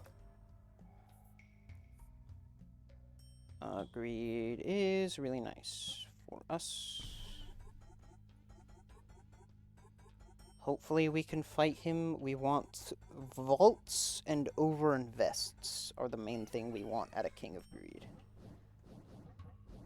The main gimmick is... Now, normally, even if you had this high of damage stats, you would still probably be losing fights. Because trust me when I say the enemy's attacks will do enough damage to just OHKO you. The reason that we are not losing fights is because this man has, right now, 204 stacks of Steel Coat.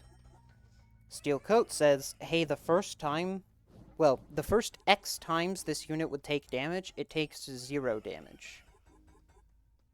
So basically, in order to kill one of our guys, you have to hit them at least 211 times.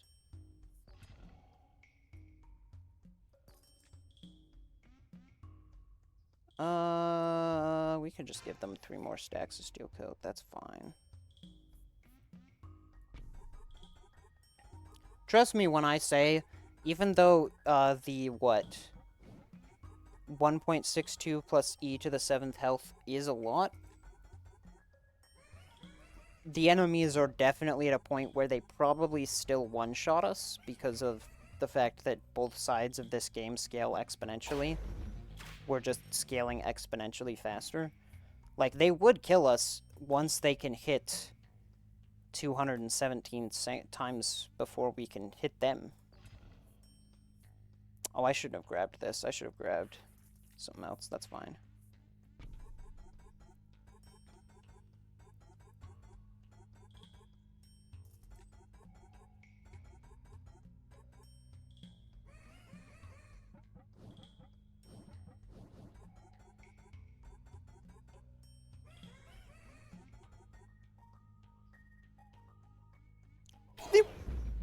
I love it. I love our little wall of men that just absolutely slaughter everything.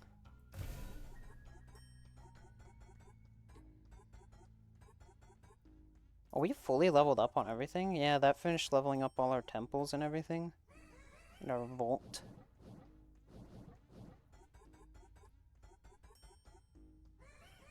Yeah, my one complaint, my one thing I wish that I could, if I could tell the devs anything, it's let me speed up the buff process. Let me speed up the part of the game where all the buffs are firing off. I'm almost tempted to not even use the clone that we just got.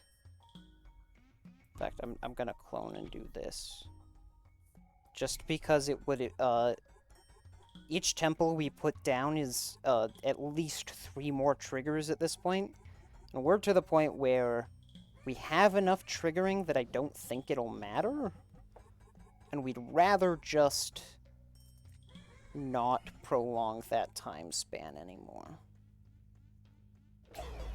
Because it's already gonna be a minute before we make it to year 99. We can concave. If we can go here, we can place the concave, and then next turn we can either overhaul it to immediately level up this all the way, or we can mortgage it to get some money.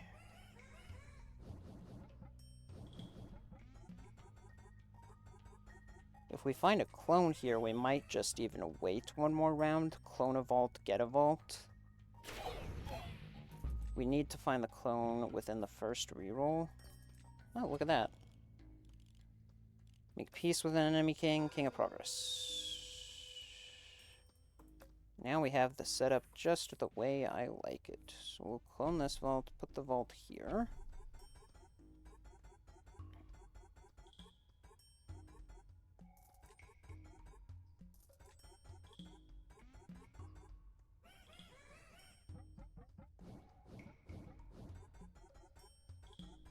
We've also definitely hit the attack speed cap, because otherwise this would be attacking trillions of times in a second, and it's clearly not doing that.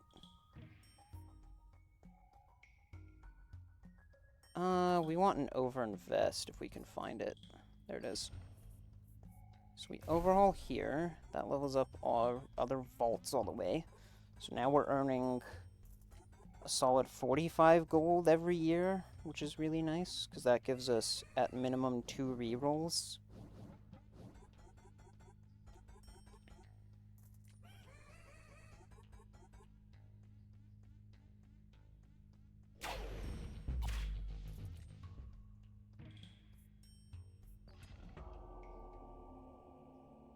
King of Nature is leading his final assault. I mean, he can. I don't think that's going to go well for him. But he can do what he wants. I also have no idea, like, how the order of these things apply. I would assume they would, like, maybe follow, like, this or placement order. But that can't be it either, because these didn't sequentially trigger, and we put these two down at the very start. So I wonder if it's just random that the order that your buildings trigger in. Man, that was a crazy boss fight. Honestly, I was a little scared there for a second.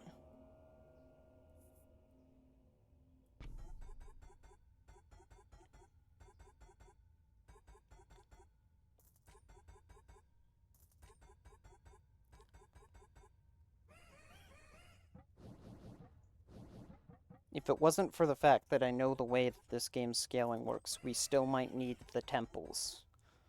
I would be tempted to remove the temples. And you may again say,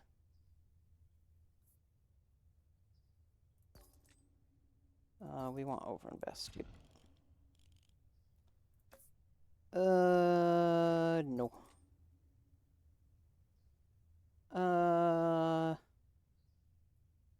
None of these are great either.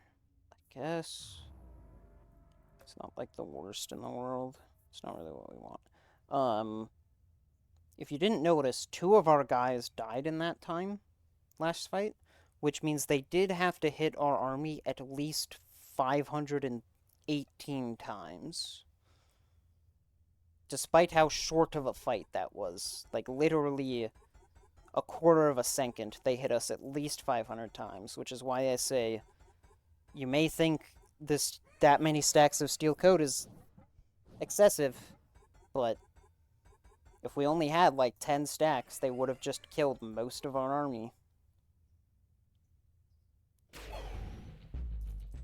Those guys didn't kill any of them that time, although that might be because we had the overinvest stat boost. We can grab clone. I don't know if I have anything I want to clone right now, but we can use it. Grab it. Year 69, nice. Chaos level 4. 30 more years. I still might get rid of 1 temple just to speed things up.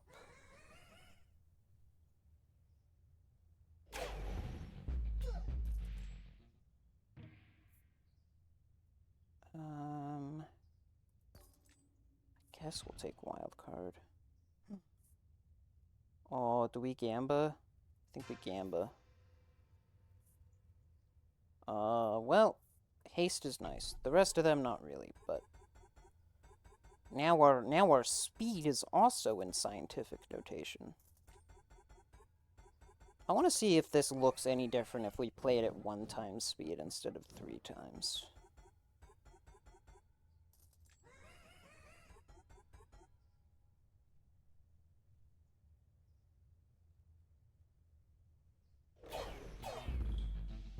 Technically, yes. I could notice, like, a millisecond of difference.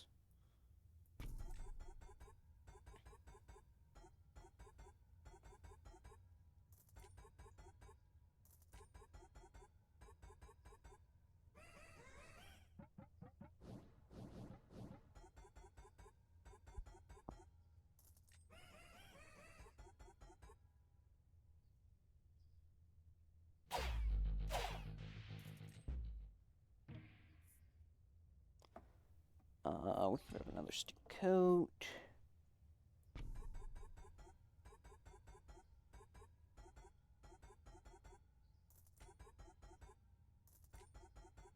We could eventually, like, we're to the point where we could start buying these out and having...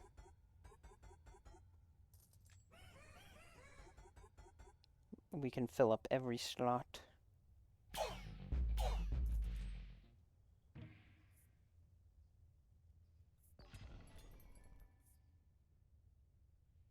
Echo form is funny. Snack time, I got you. And stretch.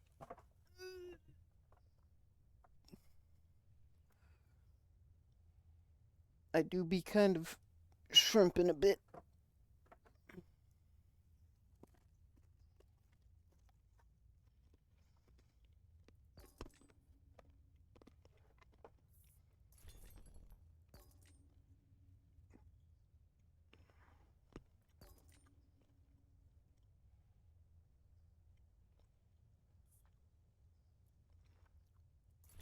I'm gonna buy this just because I'm curious to see if this lets us ignore the max level. Dang. Okay. We can discard this. Invest here. I got some cashews. That's my snack.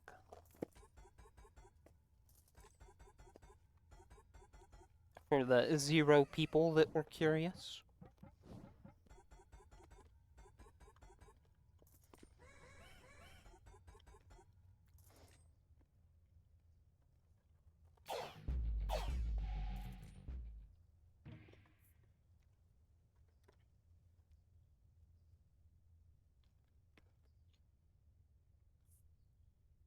We want earthworks here.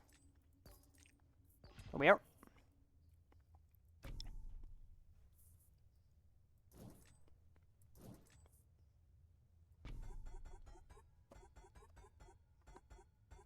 Do I not have a pencil? I was gonna write down a thing, but I don't actually have a pencil on my desk right now.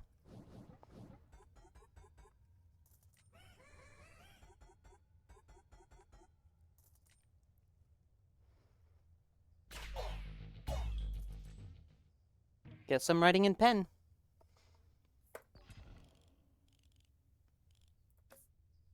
King of stone.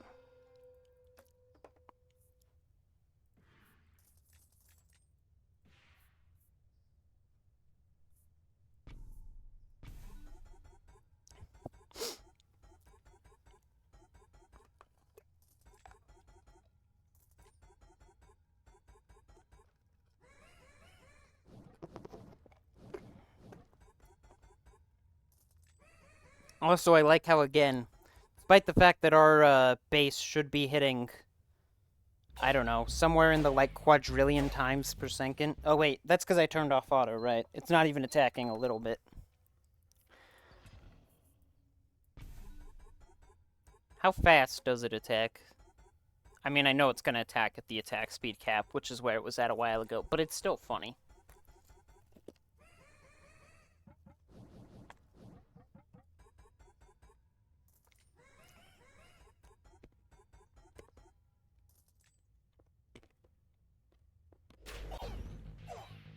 Can you imagine seeing a catapult fire that fast in real life?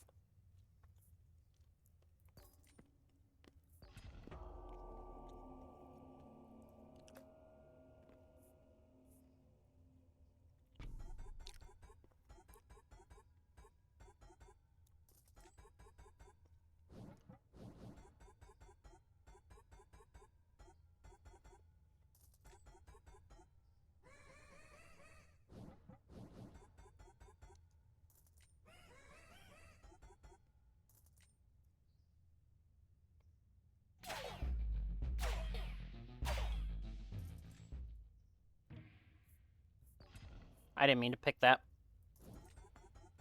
That's okay. We are very slowly advancing towards the end of the game.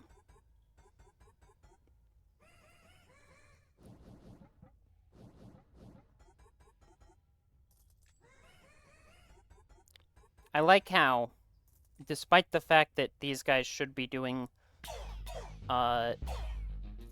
the damage they do per hit is less than the amount of damage they are doing per fight. Simply because...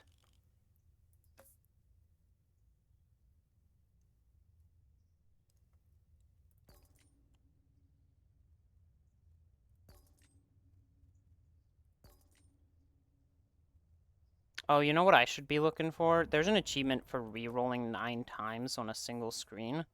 I should just save up a ton of money so I can get that achievement.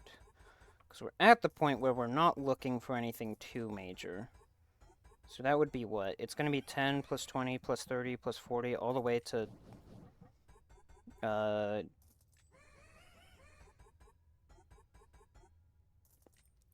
90, because it increases by 10 each time. So it'd be 450 gold. So we need to save up till we can hit 450. Which shouldn't be too long, because we're earning 60 plus 9. We're earning 69 gold, nice, each year.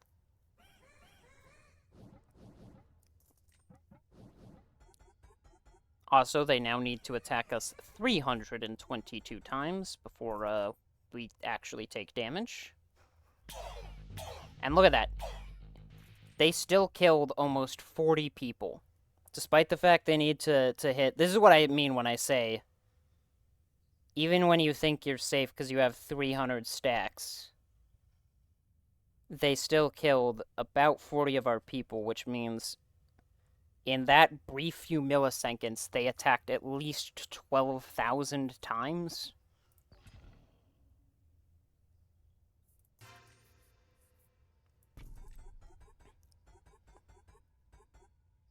So, yeah, no, they can, in fact, just go kind of brazy with it.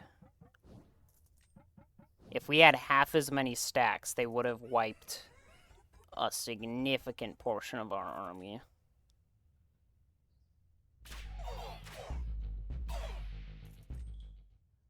The King of Nature doesn't attack nearly as fast as some of the other ones, so... We're not really scared of him. King of Nature is usually really good against, like, backline-heavy armies. Is where he really can do a ton of damage, because the snipers always attack the enemy backline first.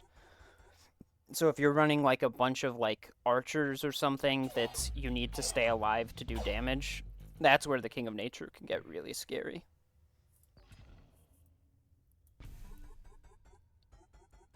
Alright. Oh, but we have a merchant next round, which I want to spend a lot of money on. We'll try and spend a lot of money without going too far down below 450.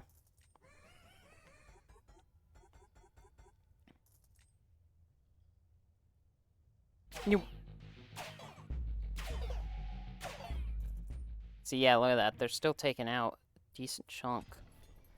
Okay.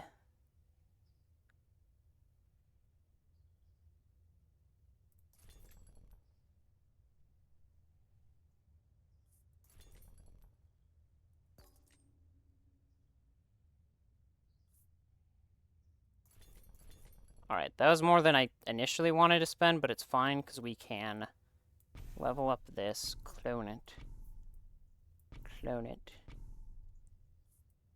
overinvest, steel coat. And now we're going to be making 75 plus 18, so we're making almost 100 gold every year.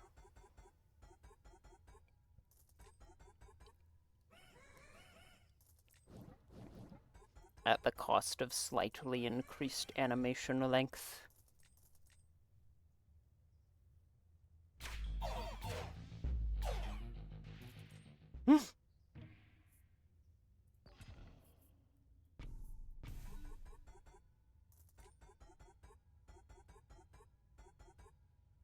Look at those stats. Look at those stats. I appreciate that they have a 46% crit chance, as if the... What is that? I'm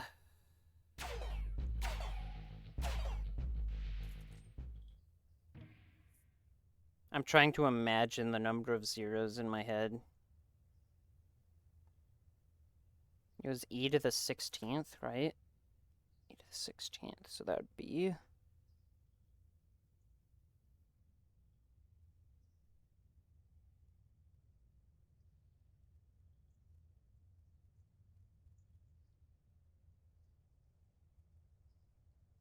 the decillions, right? I'm gonna look it up. Not decillions. Decillions is too high. Okay. Their damage is 970... Or 97 quadrillion.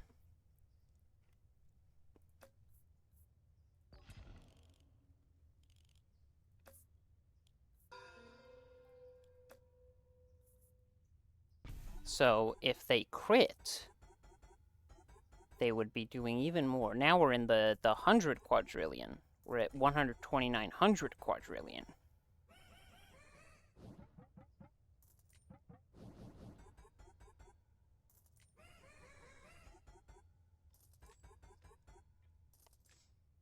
We'll probably make it into the quintillions. How are they living? Huh. Either they have an insane amount of health, or they have their own damage mitigation properties. Because that lasted suspiciously long. We'll turn back on auto-attacking for our base, so our base can mess them up. Are we into the quintillions? Not yet. It could also be that their health is scaling that high now, because... Oh, I should have done the reroll thing there. Alright, we'll do it this time.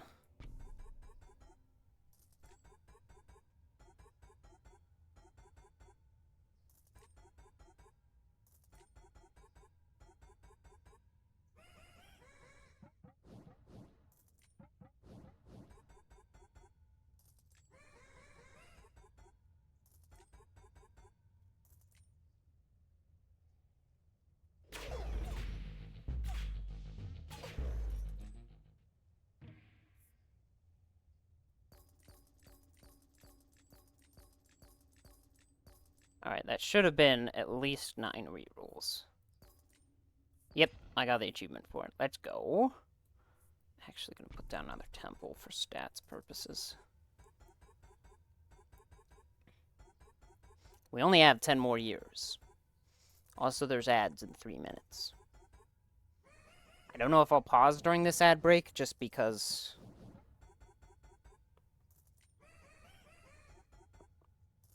Unless we get to the final year, but that's gonna be a minute, because it is like a solid 30 seconds of build-up between every fight. So I don't want to, like, put everything on hold for, 30 minutes just for that. Who do we want to fight? At this point, it's more about enemies we're fairly certain we can safely kill. I don't think King of Spells is that threatening, but I'm not entirely sure. I kind of forget. Alright. Give that stat boost. We are in the quintillions now, I believe.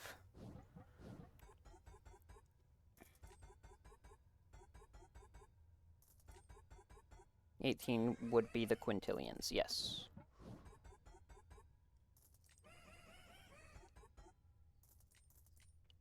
Yeah, so we're doing 4 quintillion, 86... Oh, gosh. Okay, bad news. They can kill... Okay, well, King of Spells might have been the actual wrong choice. Apparently he can kill us. What is he doing that hits that many times?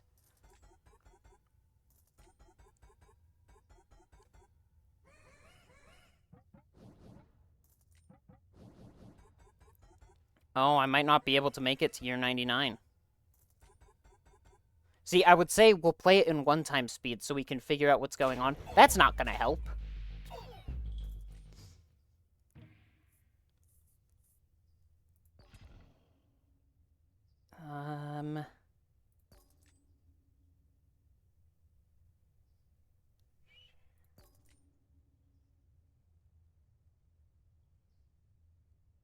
Armory might be worth it.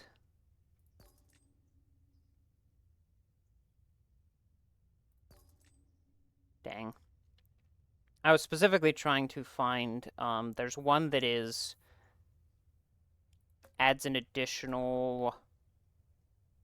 Anytime a plot gets a unit, it gets an additional unit. Or is that on Nomads? Maybe I'm thinking Nomads. I might be thinking wrong.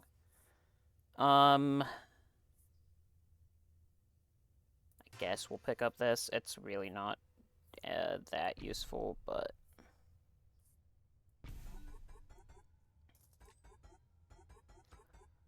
Alright, we just kind of need to dodge the King of Spells for the most part. A few more times. I didn't check who we're fighting. Because apparently something he's doing can kill us.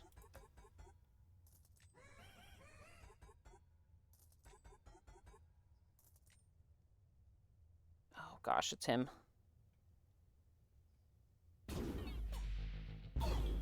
Oh! Dang. Okay. Uh-oh.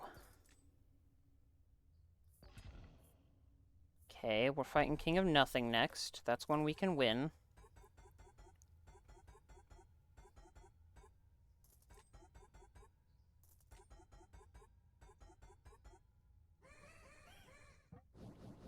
Apparently, don't pick the King of Spells this late into the run. Apparently he scales hard. I didn't know his... I don't know. I know he scaled like that. I was not familiar with his game.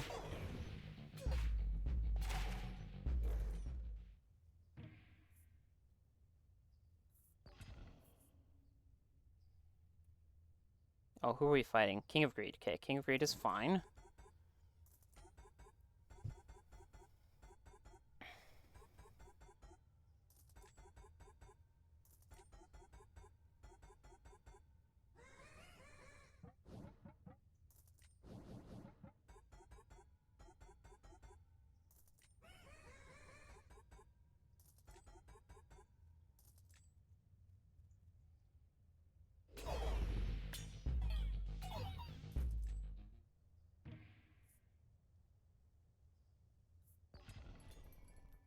Okay. Procreate is nice. Procreate is nice. Steel Coat is nice.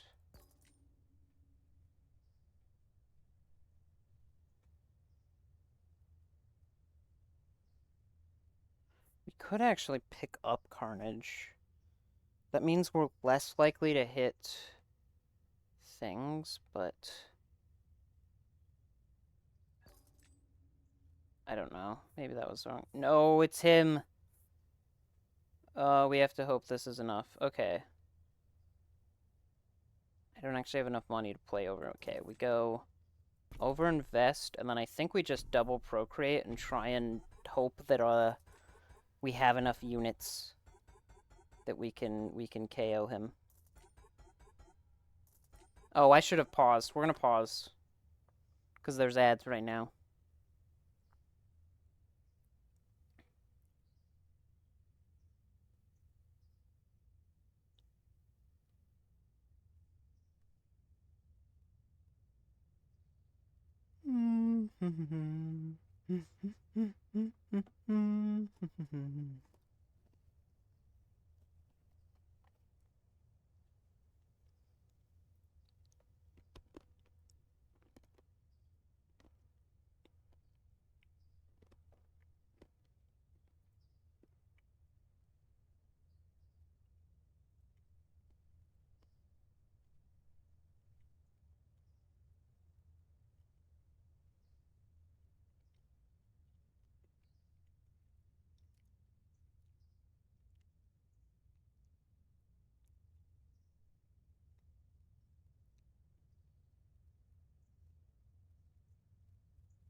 Three, two, one. Let's jam. Welcome back from the ads. We're about to find out if this run dies here because the King of Spells is the next fight. I did what I could, but King of Spells apparently outscales faster than us.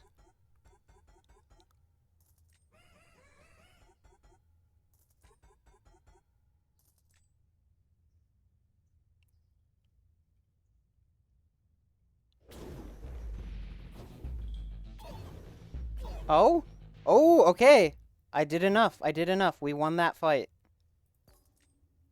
Nothing he gives us actually helps. Okay, we need to be able to find the King of Spells here and make peace with him. Because I'm pretty confident in our fights against the other three kings. And we're fighting King of Greed here, so...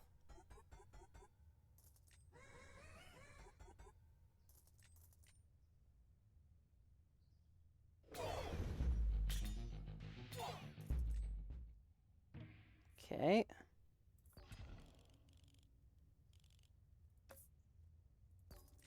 Oh wait, I rerolled out of King of Spells. Okay, luckily we found him again. Oh, that could have been very dumb of me. I almost threw the run. Twice.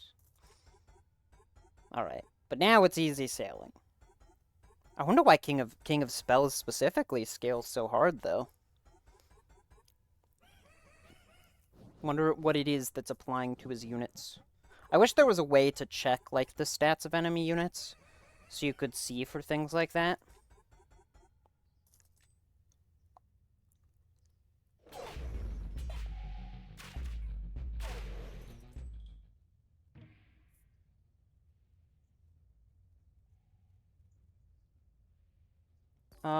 A wild card would be good. Alright, Steel Coat, fine.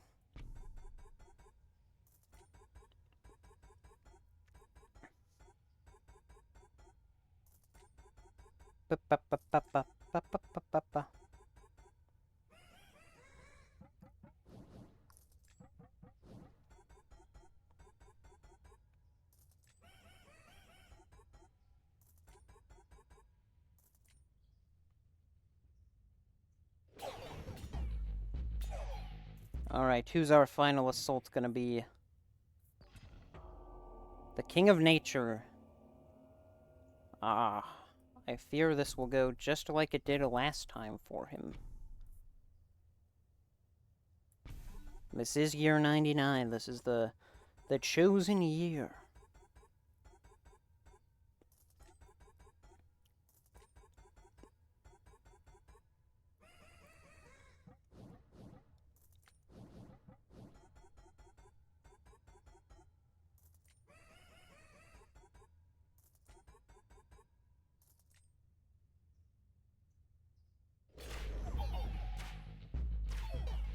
Bada bing, bada boom. And you'll see it now. Congratulations on surviving for 99 years. You are truly the King of Kings. We never expected you to make it this far, but you've clearly found the perfect strategy to break the game. There are many other difficulty levels to play, and we suggest claiming your win now. However, if you wish to continue playing this run, we won't stop you. Be warned, crashes and bugs are very likely from this point forward, although we'll keep working on improving things during the development. We're going to end the run here, because I don't want to crash and lose any progress. Like, experience that we get from this, because we're going to level up a couple times. But yeah, that's my, my fairly consistent way to hit year 99. Apparently there is a way for it to die, but... The Mauler and Stubborn perks. What are those perks? Mauler. Castle boulders have bonus attack area. Start with +3 free rerolls. Alright, I want to do one more run, probably do an achievement hunt here. Have a ballista, mount a boar. Win a run without using troops sounds fun. Yeah, let's aim for winning a run without troops. We gotta use towers only. Oh, but walls count as troops. Oh, that's gonna be hard.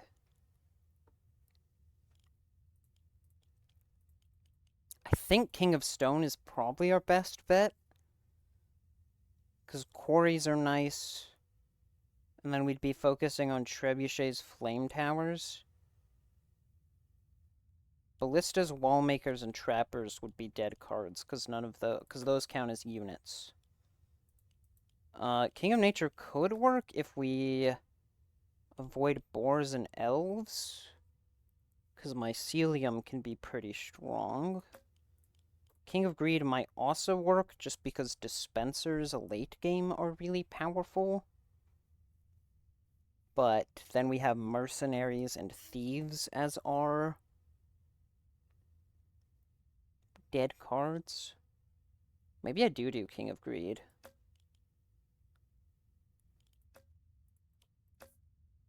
Okay. Risk gives 2, mortgage gives plus 10 gold. We definitely want this.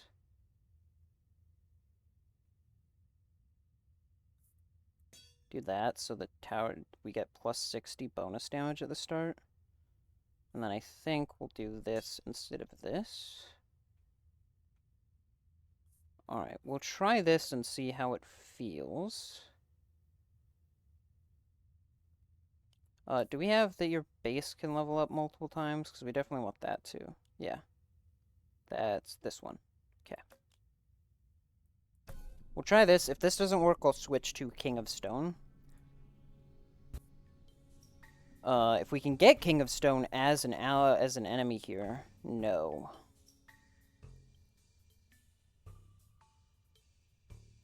Okay, so the thief is literally worthless. Mortgage probably isn't that great, because normally I'd be like, place down a unit, mortgage it, but I assume for the achievement, you can't place down units at any point. Okay, I think... Actually, I'm just gonna quick restart, because I want to put my tower in the center so I can beacon it and all of the dispensers later. Dang, we really need to start with a dispenser, though. Because that's going to be our only source of damage. Perfect. Dispenser. We will put a vault up here, probably. No, here. Yeah, here. Alright. The early game is going to be the scary part.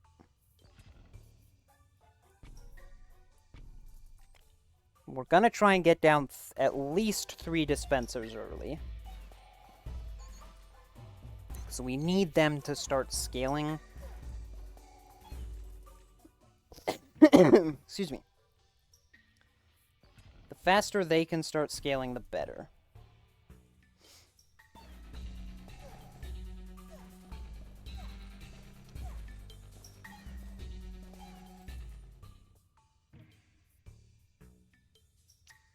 Dispenser, please. Dispenser, please. Dispenser, please. Oh my gosh. Well, I'll pick up one of these and just throw it in the pit. Guess we'll pick up salvage, because we're throwing this in the pit.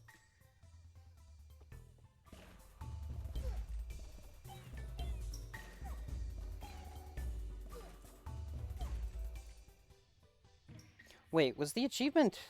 I read that right. It was without any units, right?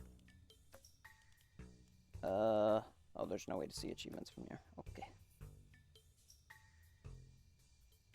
It wasn't without... One sec. Save quick. Without using troops. Okay, okay, okay. For a sec, I was like, did I get that wrong and we're actually not supposed to use towers? And I'm just messing it all up, but no, it's without any troops, so we're doing it correctly right now.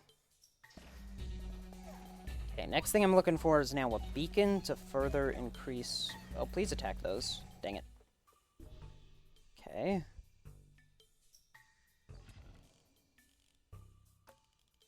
Illuminism? Oh, Baby Boom is literally worthless.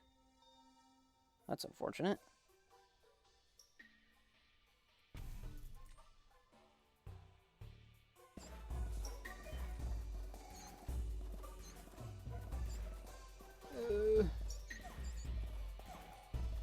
Dang, not having, AoE damage is kind of kicking us in the teeth right now.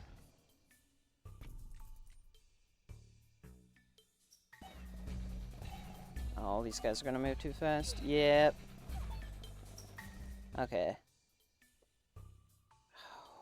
Maybe dispensers just don't get off the ground fast enough. They're really, really strong late game, but... Alright, let's try King of Stone. Because trebuchets do give us the damage.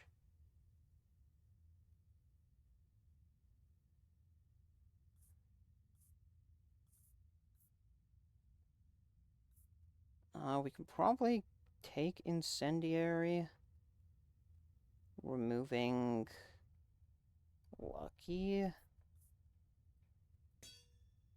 Yeah.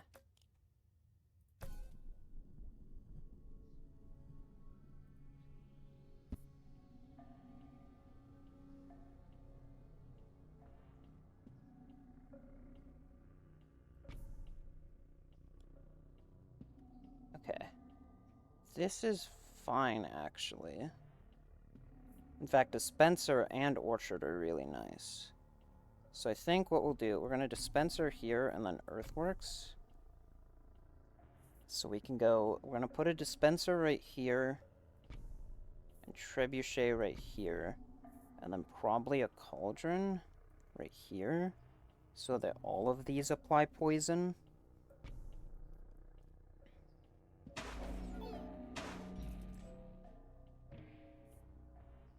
Wild card is really nice. Wild card the trebuchet. King of Spells sucks. Like, he does nothing for us.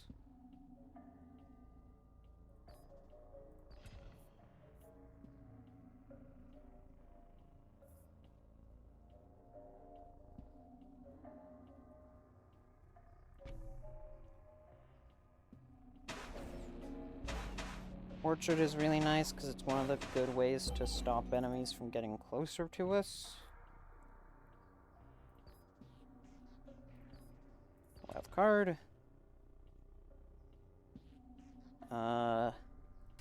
Venom, because we do have the cauldrons to help apply poison. Do we just want to wildcard the trebuchet? No, we wildcard Orchard so it can affect more guys.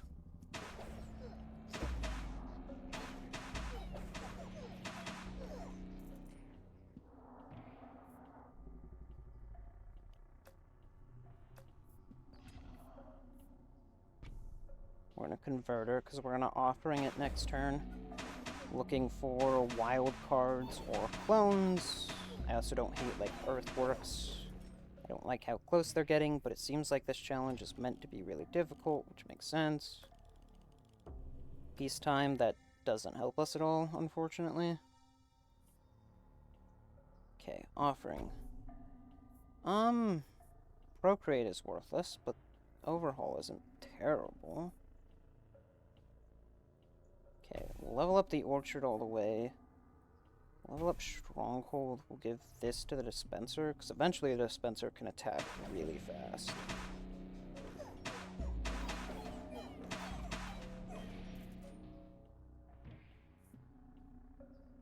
Quarry is big.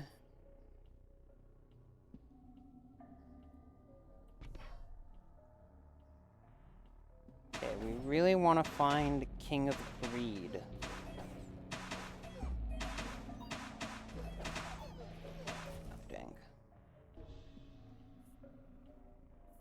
King Greed?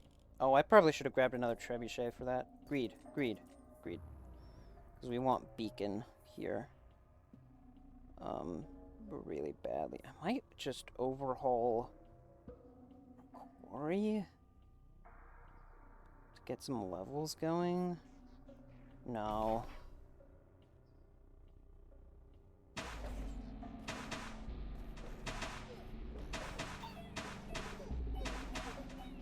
Oh, dang. Okay, trebuchet is what we want to find here. Trebuchet.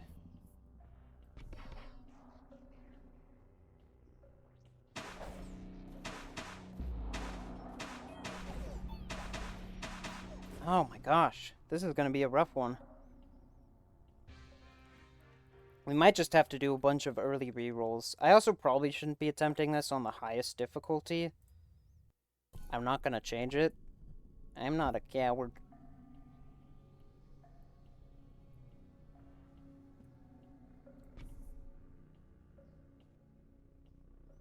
Orchard is nice. Do we have King of Greed as a... No. Okay. I'm gonna restart until I can either get Nature and Greed together, because those two are really strong. Alright, well, ask and you shall receive, I guess.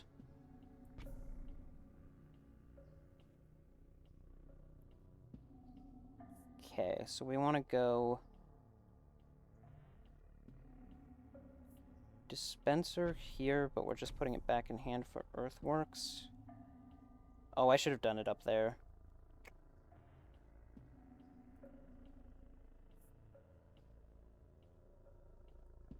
Okay. Orchard. Dispenser. Cauldron. And then we're gonna flame tower over here. We really want beacon here. No beacon? Beacon. Oh, I should have put beacon here. Let's see if we can't find, earthworks here is what we really want. Off of this fight. Earthworks? Earthworks. Perfect. So now we can earthworks, put this back, put the beacon here. Do I put the beacon here? No, we put the beacon here. Because we want the beacon to start scaling our orchard really badly. Because if we can make it so the orchard can just, like, perma-stun people, that would be really nice. Early supplies is just so nice to have. Okay, so we can cauldron here, so now all these apply poison. We can level up our stronghold quite a bit. We can discard a ballista. We can level up the flame tower.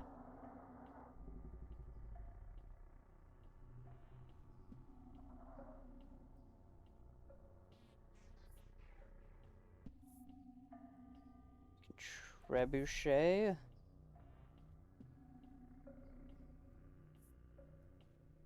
It's level 1 right now. Trappers and ballistas are worthless. I'm trying to figure out where I want to place the quarry, really. I think right here is a good spot, because it's not going to be in the way of things.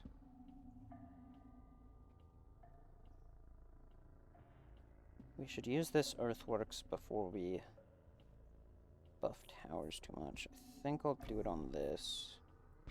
Replay the flame tower. Level up our cauldron. And discard one of these.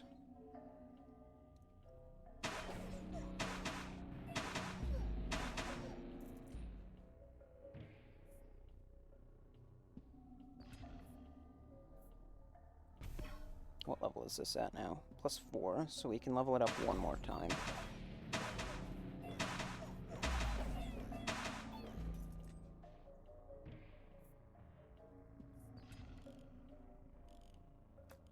Illuminism? Dang, Baby Boom is worthless.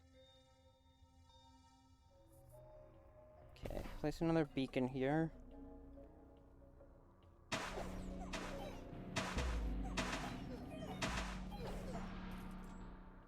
Clone would be nice. Orchard would be nice. Orchard, okay. So now it should be rooting 6 people, which is better. Trebuchet would be nice. Flame Tower...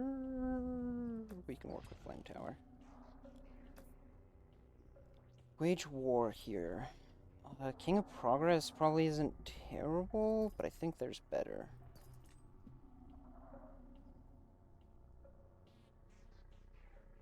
King of Nomads, what do you give us?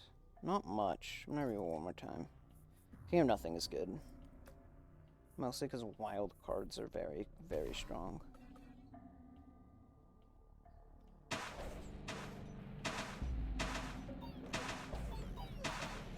These are my 4 favorite kings in the game.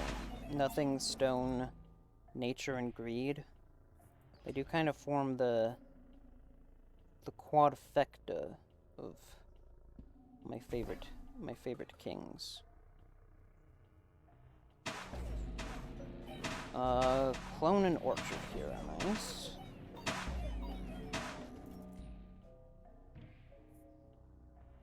Orchard. Temple is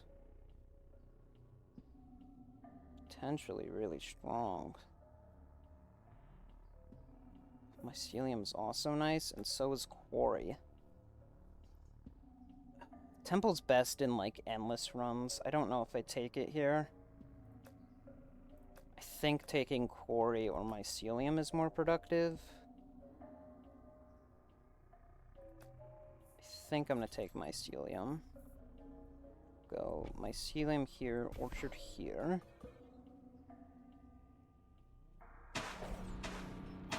Get Mycelium started producing its towers.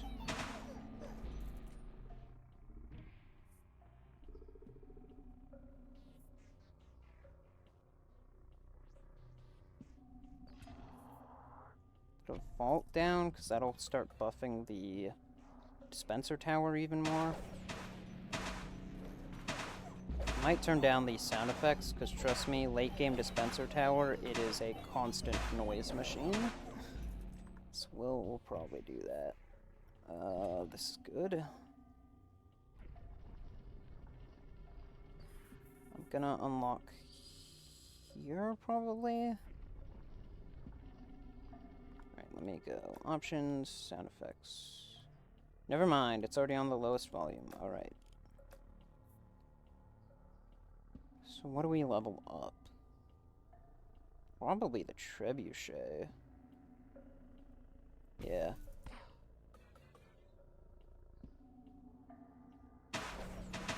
Trebuchets are big because they hit multiple things at a time. Oh, are we taking damage? We're taking damage, okay.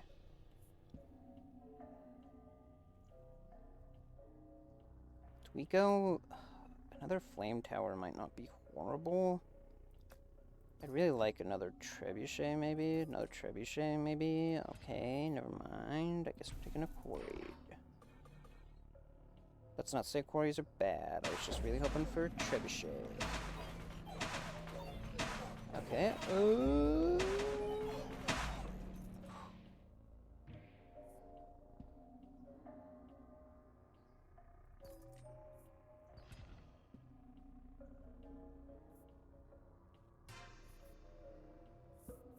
We're mostly doing this for action economy reasons, but... Okay, we're gonna clone here. Place another orchard down so we can get more stuns going. I'm actually gonna Earthworks it back just to unlock this space, because we might put stuff there. We're gonna upgrade this Quarry again. You can go away. We'll probably put a Trebuchet here. Finish upgrading our Stronghold all the way. Finish upgrading this Cauldron. I'll probably destroy this later, but...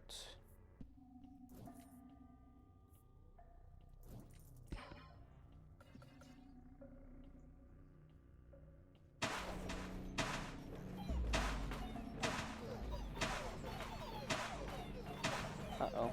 No, we're good? We're good. We're good. Okay.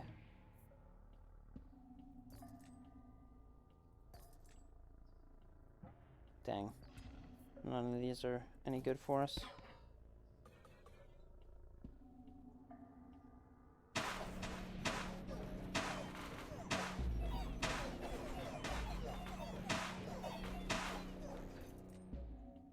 This is not good for my heart.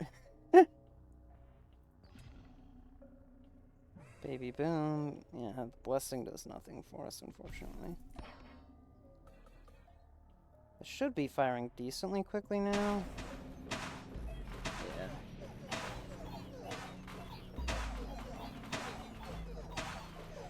Okay, okay. They're still making it very close, but we're holding on. I was hoping to find another King of Greed or a clone somewhere so we can put a beacon here and start powering up this orchard. Okay. Orchards are kind of saving us right now.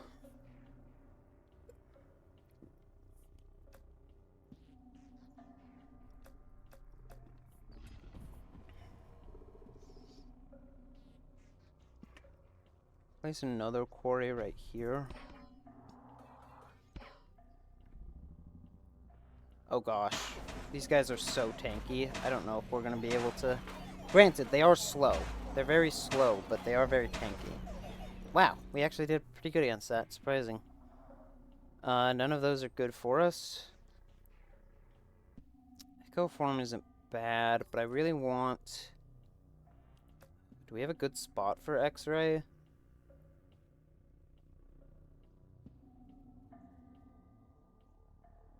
Not really.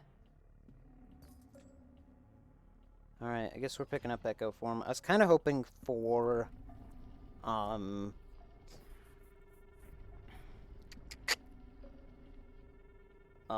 not temple, shrine. Shrine is really nice.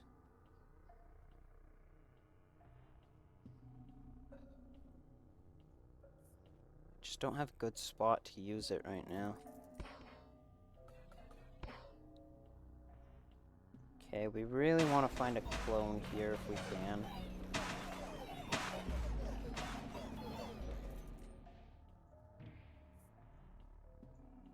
Clone? Clone? Clone! Okay.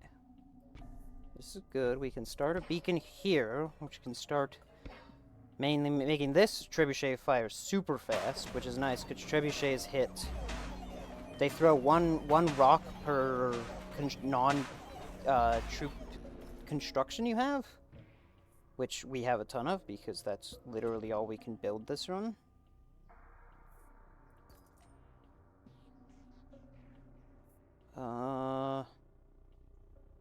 It's between Tower Dome and Sharp Blades. I think Tower Dome, because, that increase is nice.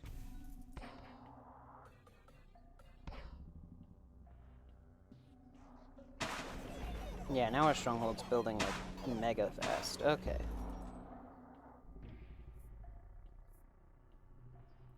Grab a clone. We're actually going to clone and put another orchard right here. Because we really just need the units to not be moving. Every second they're moving is a bad issue for us, because orchards are literally the only way to stall them. Make peace. Oh, I like both of you. Oh, maybe I actually make peace. Well, no, because... Well, I already have the beacons and vaults from him. Is there anything else I want? Late game I'd want over and vests. But clones and wild cards are so nice. It's between, do I want to get rid of this and rely on clones and wild cards to make more beacons and whatnot? Or do I want to get rid of this and rely mostly on clones to level up, but keep King of Greed for more dispensers and beacons and whatnot?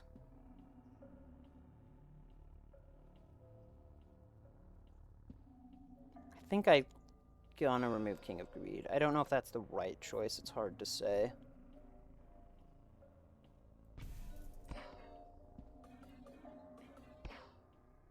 How fast is this firing right now? Quite fast. Okay.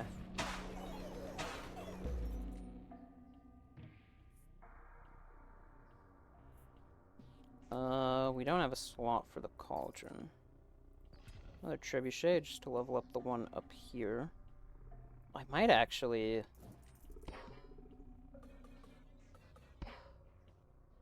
try and find an earthworks. Put this trebuchet back in hand and then echo form this over here, so we get another trebuchet that's level 3 with the buffs that are currently on top of all that. I think that might be my plan.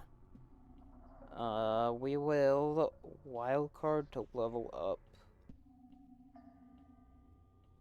this, I think.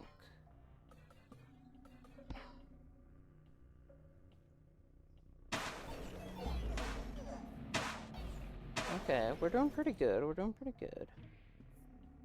Clone.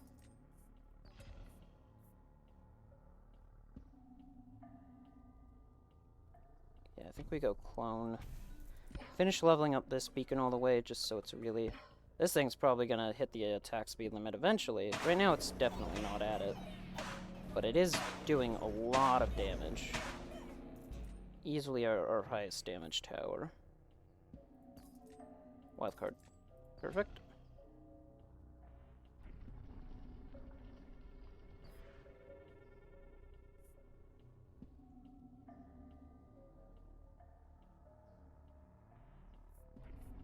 could now echo form this onto here, which might be worth it.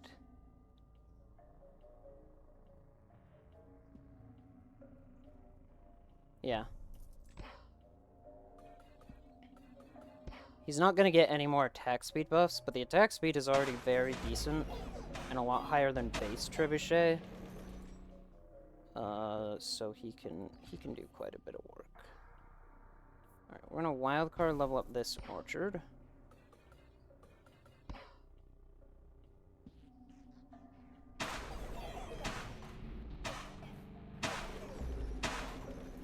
The real test is gonna be the final boss.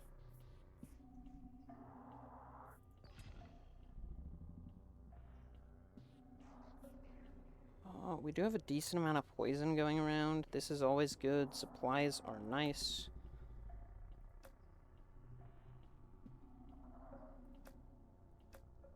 I'm gonna take supplies. So, cause supplies lets us earthworks. And then we can rebuild this here, and we can get rid of this. We can flame tower upgrade here. We can cauldron. Oh, let's upgrade this trebuchet.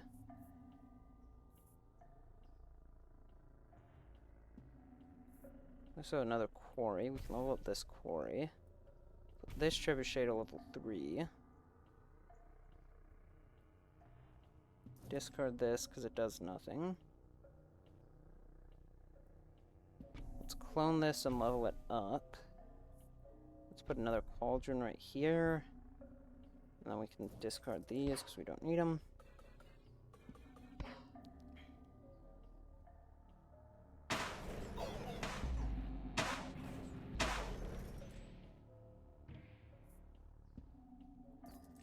Clone. There we go. We can also clone and upgrade the dispenser, because it's going to be attacking really fast now. Yeah, it's hitting 42 times a second. I don't actually know what the attack speed cap is, but I'm pretty sure that is kind of close to it.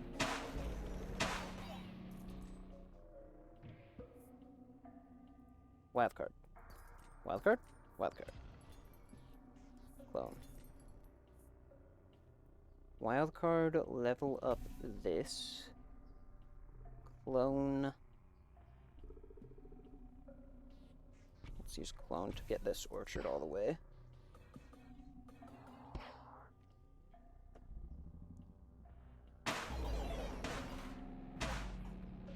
I want to feel confident, but they keep getting, like, still to the front here, and we're about to do the final boss, so, like... You know, I don't think I can feel that confident in it.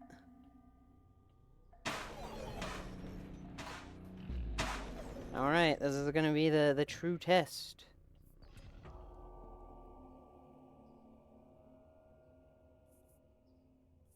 Okay, so I could play this up here. So these are all fully leveled. This is one away. Maybe I just level up that. Yeah, I think we go clone, mycelium, play a flame tower up here because we can, discard this.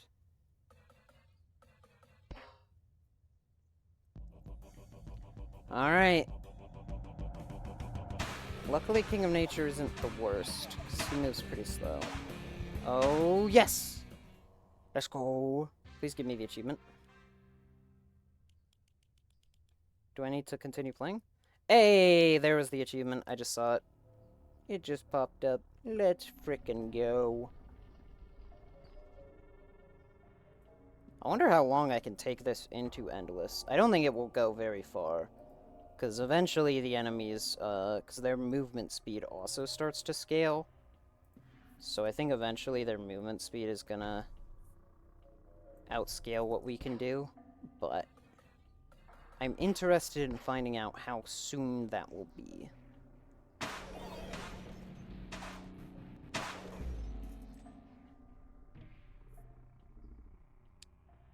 None of these are open. Wildcard.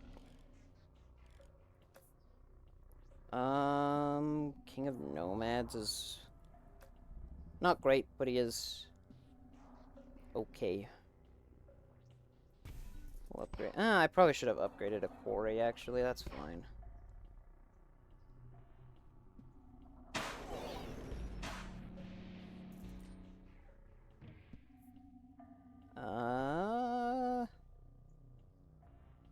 Let's try and find a clone. No clones. Can't actually do anything with armor sealant. We'll discard this, I guess. We could, next round, maybe...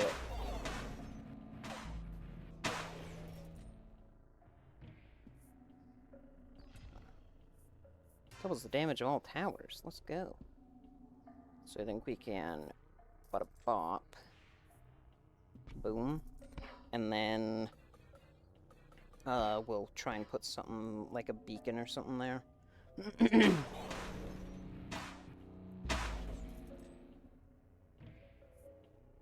Maybe we can go farther than I thought.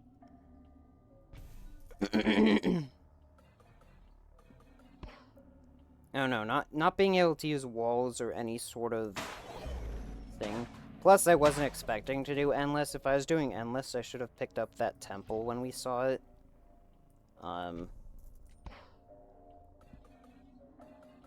Like, for sure.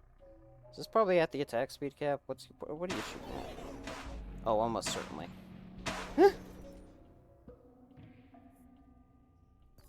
Wildcard? Wildcard.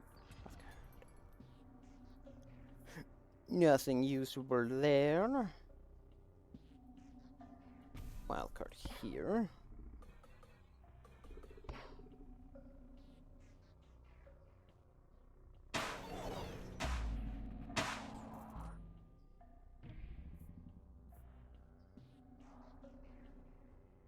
Fun?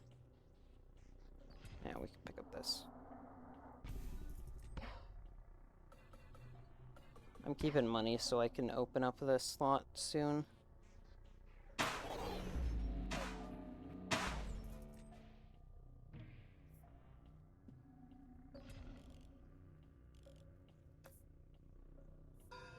We fought the King of Nomads once and then made peace with him.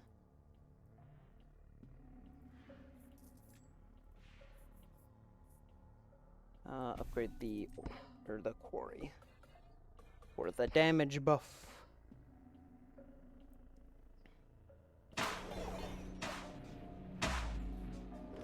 Maybe this is gonna work out better than I thought. I'm gonna keep saying this, and eventually it'll turn into a, you know, top 10 moments, or top 10 phrases said before disaster moment. But until that time, we're gonna keep seeing how far we can take this. I'm gonna grab another orchard. We're gonna put it right here.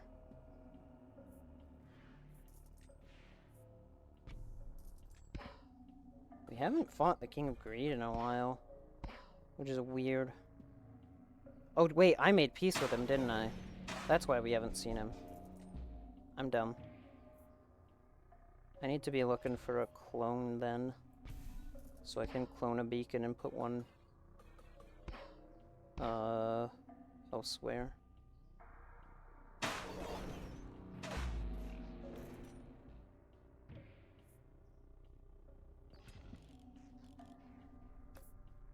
Greed? No. But King of Spells. He doesn't really do anything for us, but most kings at this point don't do anything for us.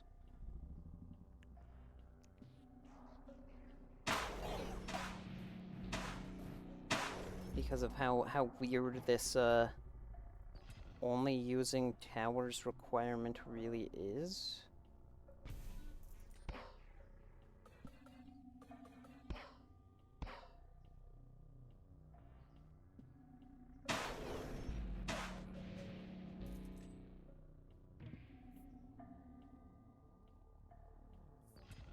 We Earthworks. Double damage all towers. Just because Earthworks lets us do this to unlock the last plots. So main thing we want now is clones.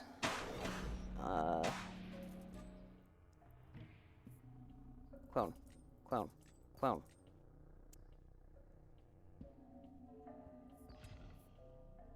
unfortunate. So what do I do with this? I think I just pitch.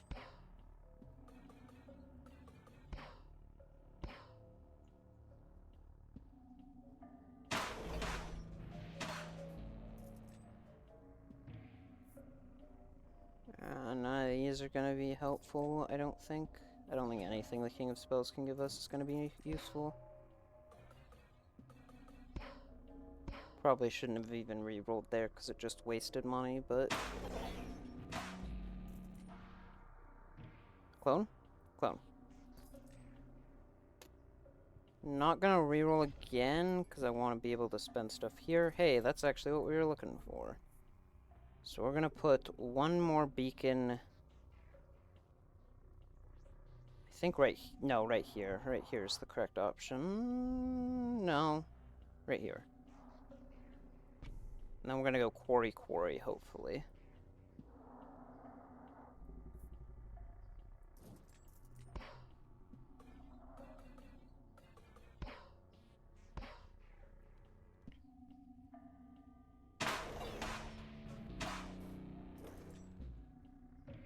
Wild card.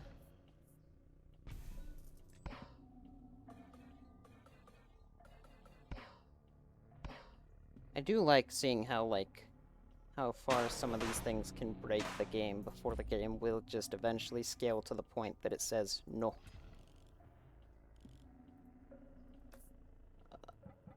Oh, shoot. Oh, this is so unlucky. I need King of Nature because clones are just better than wild cards, but... Oh, that's really unfortunate. We'll use this slot right here.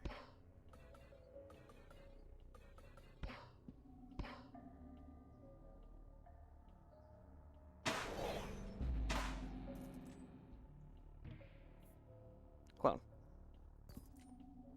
Clone? Clone.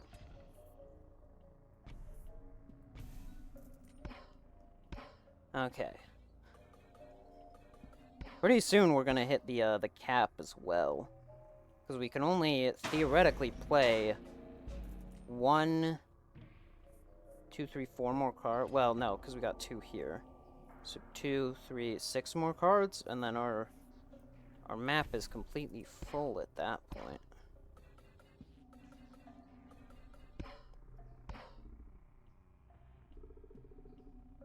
I'm still so surprised that we're actually living. I keep expecting us to just die.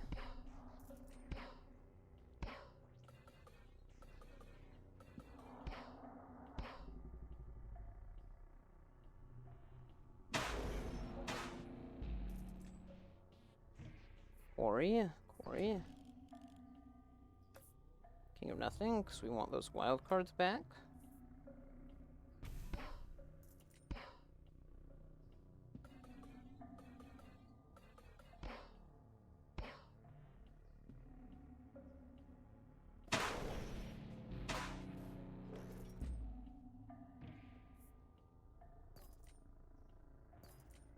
Wild card.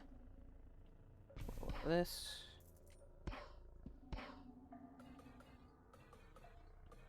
Oh, I guess this isn't fully upgraded, is it? Yes, we can play some more stuff right there. I wouldn't mind offering, because this guy's not actually that worth it. Hoggers. No. Overwork is good. Let's do this. Okay. Do I just grab another quarry? I think I might.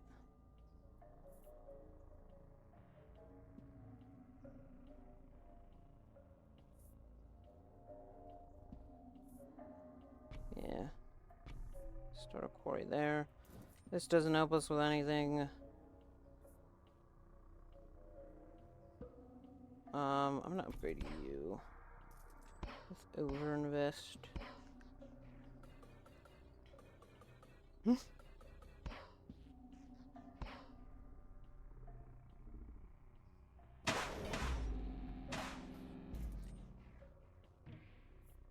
do love how ridiculous this game gets late game.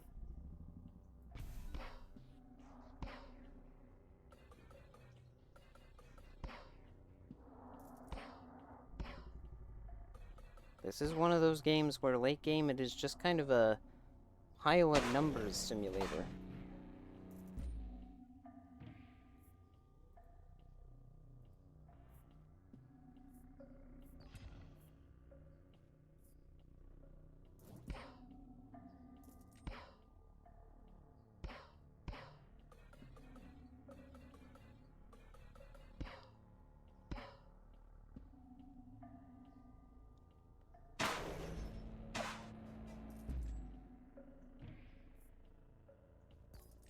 Wildcard, wildcard, wildcard, wildcard. Wow, no wildcard. And I didn't notice it was a shop, and of course the shop taunts me by having wildcard in stock.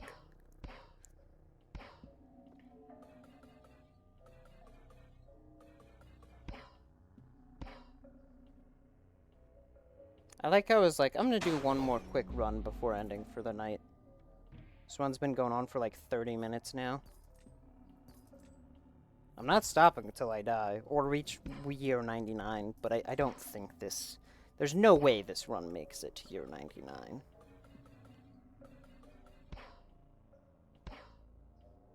I feel like eventually we've gotta give out. Especially because we've kind of almost hit the point where we can't even improve on it anymore.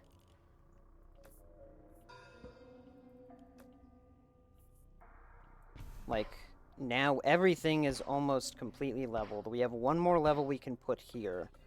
And I believe that's it. Everything else is fully leveled up. So once we level up that quarry one more time, like... Yep. So we do this. And now, quite literally, the only thing we can do is play, like, overinvest. Because overinvest isn't an enchantment. Because all the, like, enchantment cards are troops only. You can't put them on towers. Right, this cauldron's all the way leveled, right? Oh, no. Okay. Never mind. We have one more thing we can do. This.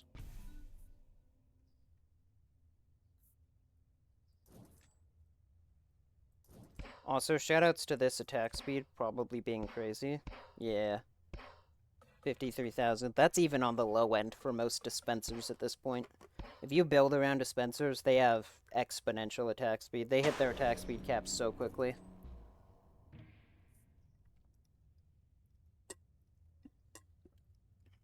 Okay, I don't think King of Nature has any cards that we can even play.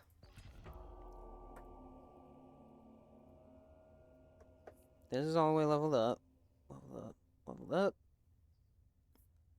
I know from the visuals that's leveled up. This is leveled up. That's leveled up. Yeah, everything is now fully leveled, so... Quite literally, the only cards that we can find that we can even use are going to be overinvests. Which is only when we fight King of Greed. Who is currently an enemy of ours, right? No, he's not. Okay. We do have to now find King of Greed. King of Greed? King of Nomads is not bad. Yes. Alright. I guess I could also look for a way to blow up this vault, because it's definitely doing less for us now.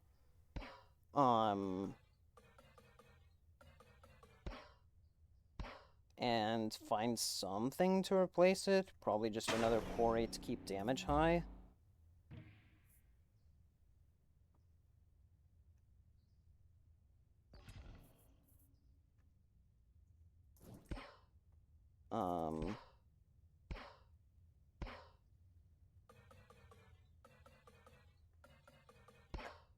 That does mean that overinvests will be less consistent.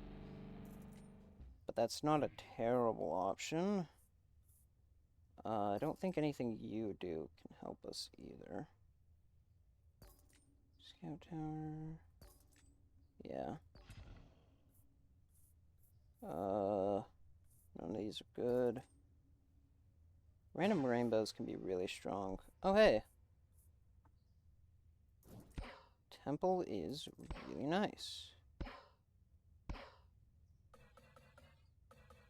Don't actually know if it's worth it, but it's not bad.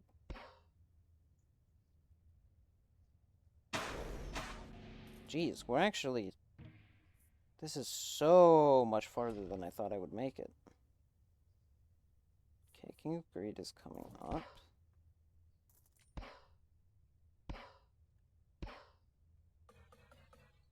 I actually don't think Temple is worth it at this point. Because Temple's real power is being able to clone and proliferate it a ton.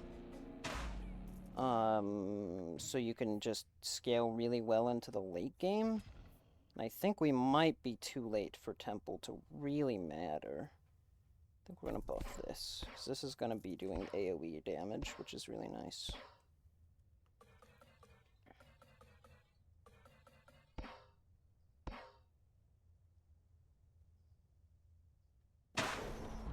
I'm going to do one more quick run. I say, locking myself into a 30-minute run.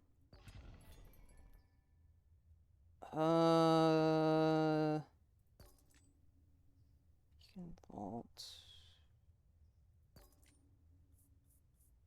Dang. I was hoping for something that destroys or removes a plot. Yeah, I'm gonna get rid of the temple. Which is maybe a little crazy, but... I think a quarry here is more worth it, because that is going to buff every tower by essentially 8% damage. I know it's technically slightly higher than that, but... instead of buffing one random tower and upgrading a random stat.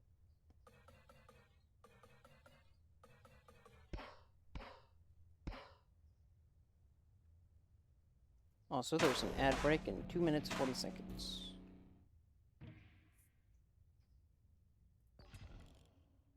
Okay. Guess I'm making peace with King of Nature. Because King of Greed is one of the few that has a card I can actually use. Yeah, so if we find King of Stone, we can pick Earthworks to pick this up. But then we'd be wanting to find Quarry. Speaking of King of Stone. Earthworks. That is an Earthworks.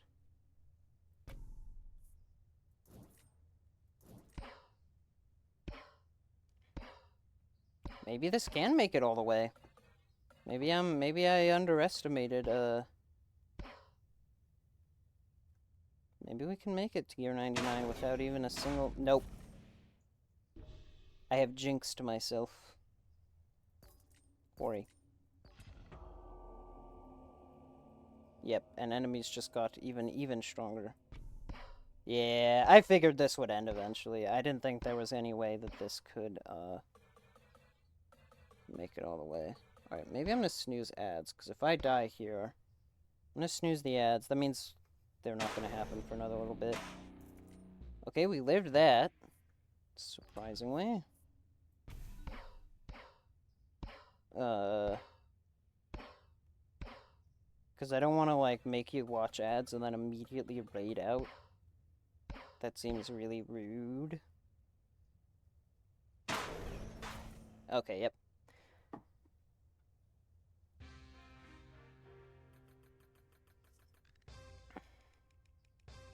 We do get 2 more perks. Sturdy. I'm assuming that has to do with walls. And Hunter. I have no idea what Hunter could mean.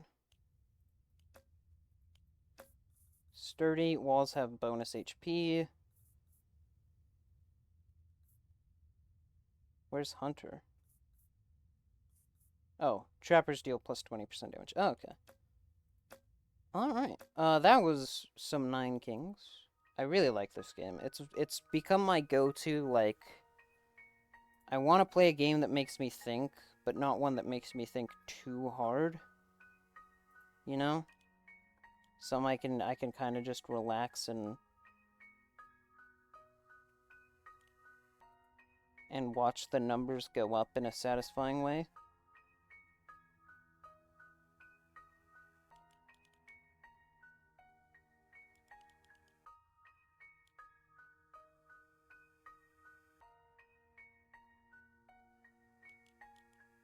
Alright, let's see who we can raid into.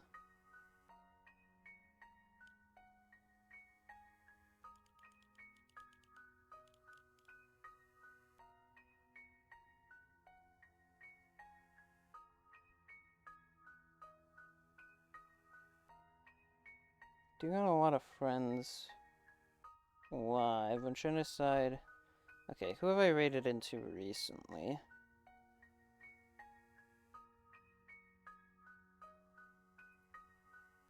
I could counter raid Haru, because Haru raided me last time.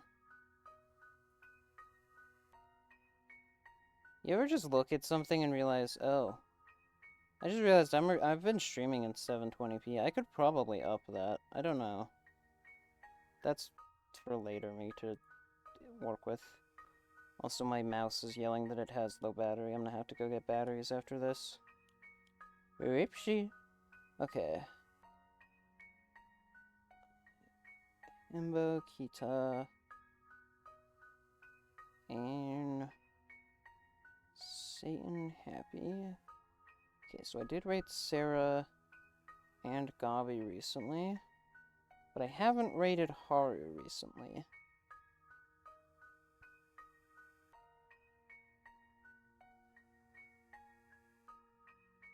At least not from what I can see here. So let me make sure she's not ending soon.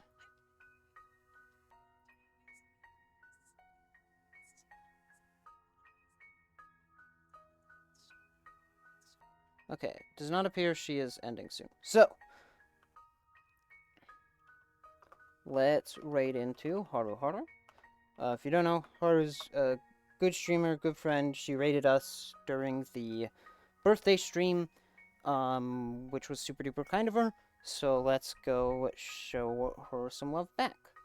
She is a JP streamer. She does stream in English. Bit of Japanglish, but very, very cool person. She's currently playing through Hollow Knight, probably to prepare for Silksong's release in, what, 3 days from now? That's crazy. That's crazy that it's right around the corner. I'm still expecting them to, like, be September 3rd and be like, actually, it was all a prank. Silksong was never real. But, anyways, thanks everyone who showed up, whether you lurked, whether you joined. It really means a lot. I really do appreciate everyone. I should be streaming tomorrow, / technically today, because it is past... No, it's not past midnight. So yeah, tomorrow, Tuesday. It's almost past midnight. But be a good person, return what kindness you are given, and then some. Sleep well, don't do drugs unless prescribed by a medical professional, in which case take them as directed and in the amount prescribed. Wear your seatbelt, and I will see you hopefully tomorrow. Even if I don't, I hope your day goes well regardless. Bye!